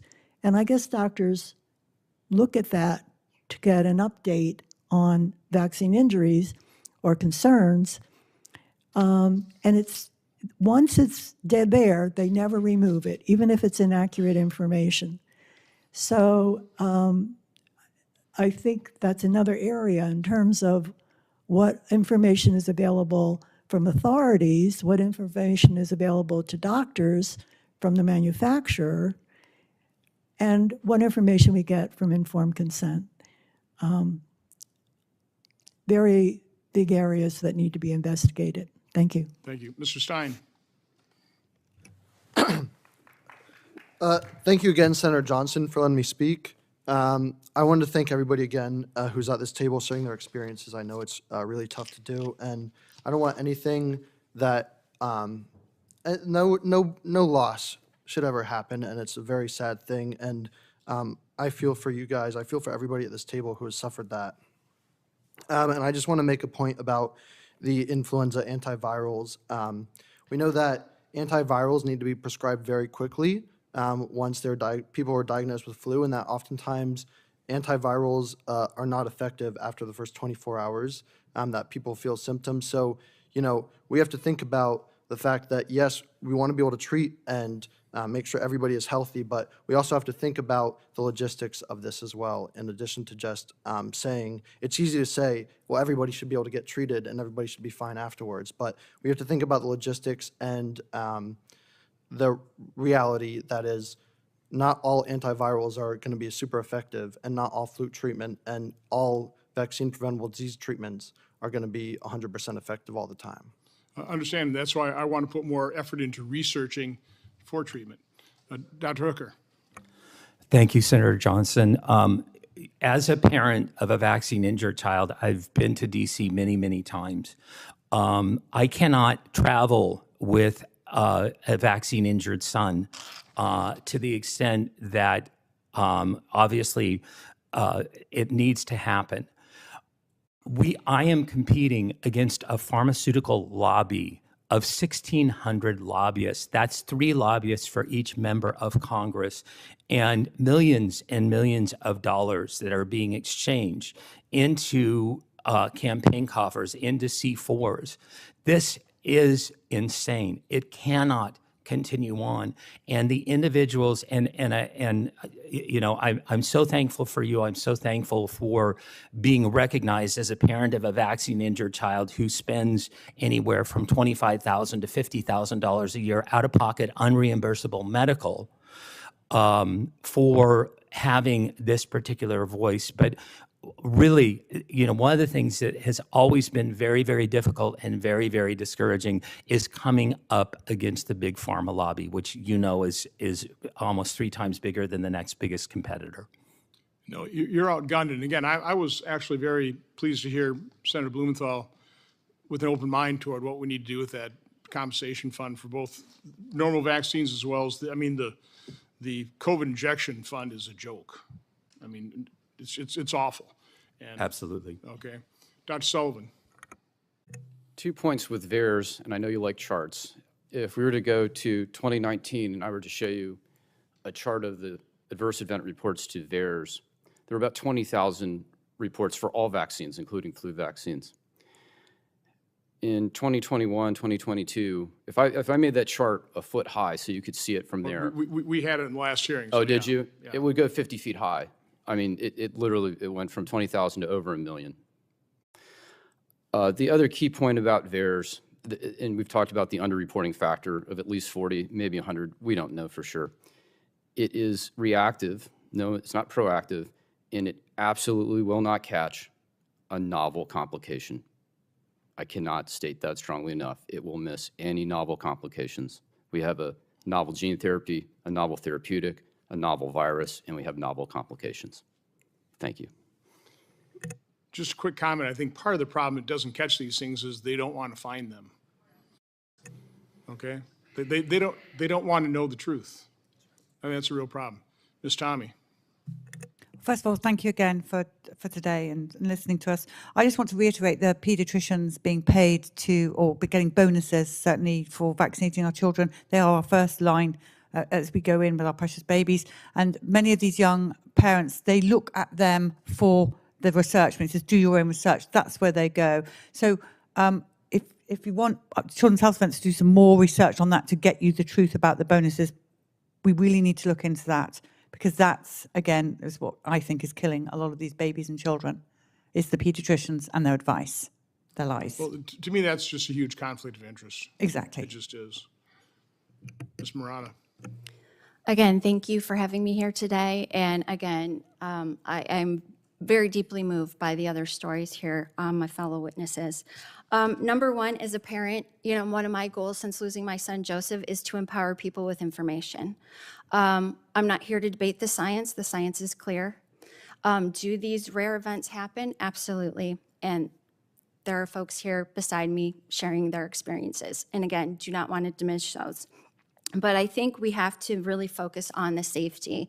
And I've heard VAERS mentioned a couple times today. I just want to remind folks that there are other parts of the U.S. safety monitoring system, like the Vaccine Safety Data Link, CISA. VAERS is not the only part of that safety monitoring system. And I did want to just round back on the flu vaccine effectiveness. When Dr. Sullivan quotes upwards of 60%, it's really important to understand what that measurement endpoint is. And when we talk about 40 to 60%, it means against medically attended illness. If we would like to look at other endpoints, and that's really what flu vaccination is about, it's really good at preventing severe outcomes like hospitalization, disability, and death. And if we look at the figures for the 24-25 season, the preliminary vaccine effectiveness, and these are interim numbers, the final ones will come out from CDC in September, 63 to 78% effective in kids against hospitalization. So I think it's also important as a scientist that I point out that when we are talking about statistics and numbers, that we put those into context, and there are different measurement endpoints when it comes to vaccine effectiveness. So again, I'm a mom. That's why I'm here today. I'm trying to prevent what happened to me from happening to other people, but I certainly appreciate, and I also am very moved to hear you and Senator Blumenthal talking about collaborating on VICP at Vaccinate Your Family. We definitely think there can be improvements as well. We put out a State of the Immune report earlier this year that has some specific things that Congress can do. So I'm very excited to see that conversation moving forward. And again, thank you for your time and having me here today. Thank you. Thank you for your testimony. Next, we'll go to Ms. Cordingley. Thank you. Yes, I appreciate the opportunity to be here. To speak for all of those that didn't have the chance to. I feel that we have a lot of growth. We are all here as parents. We want what is best for our children. We want to keep them safe. We want to keep them healthy. I think we can all agree on that that is our utmost priority here. The problem that lies is we have too many conflicts of interests.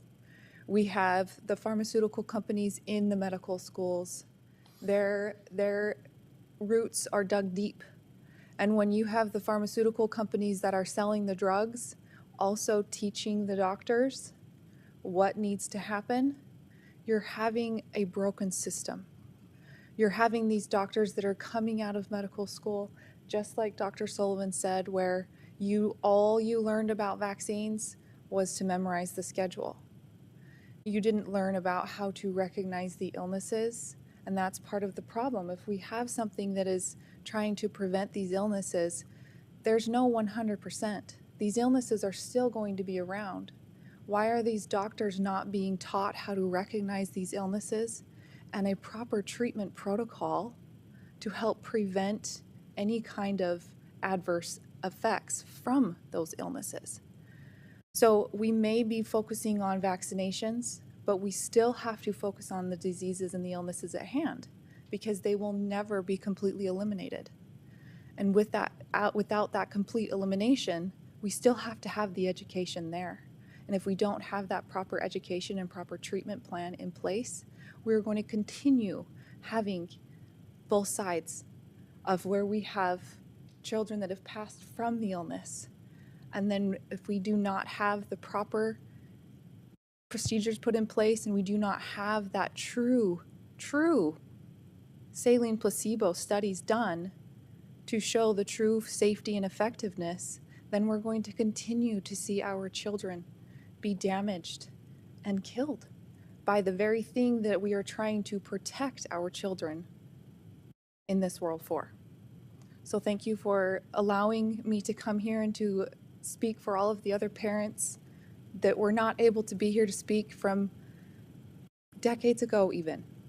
They matter, their children's voices matter, and I'm here to make sure that we make changes happen.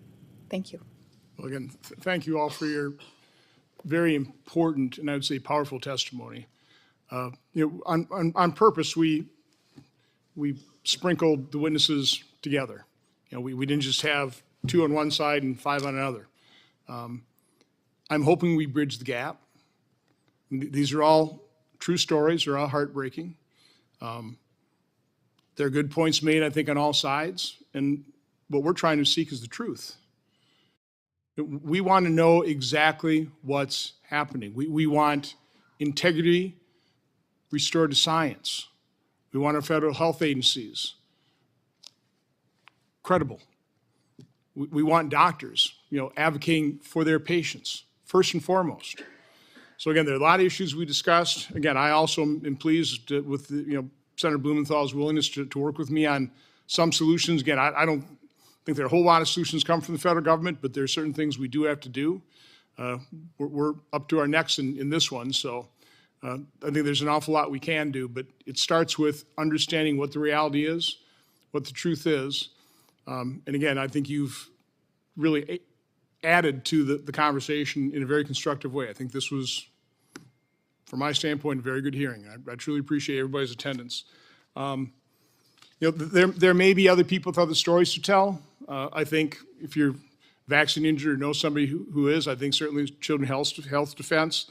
You can certainly contact my subcommittee's webpage. We have a whistleblower account. You can go on there and click here and enter your story. I hope people don't abuse that, but you're certainly welcome to do that. The hearing record will remain open for 15 days until July 30th at 5 p.m. for the submission of statements and questions for the record.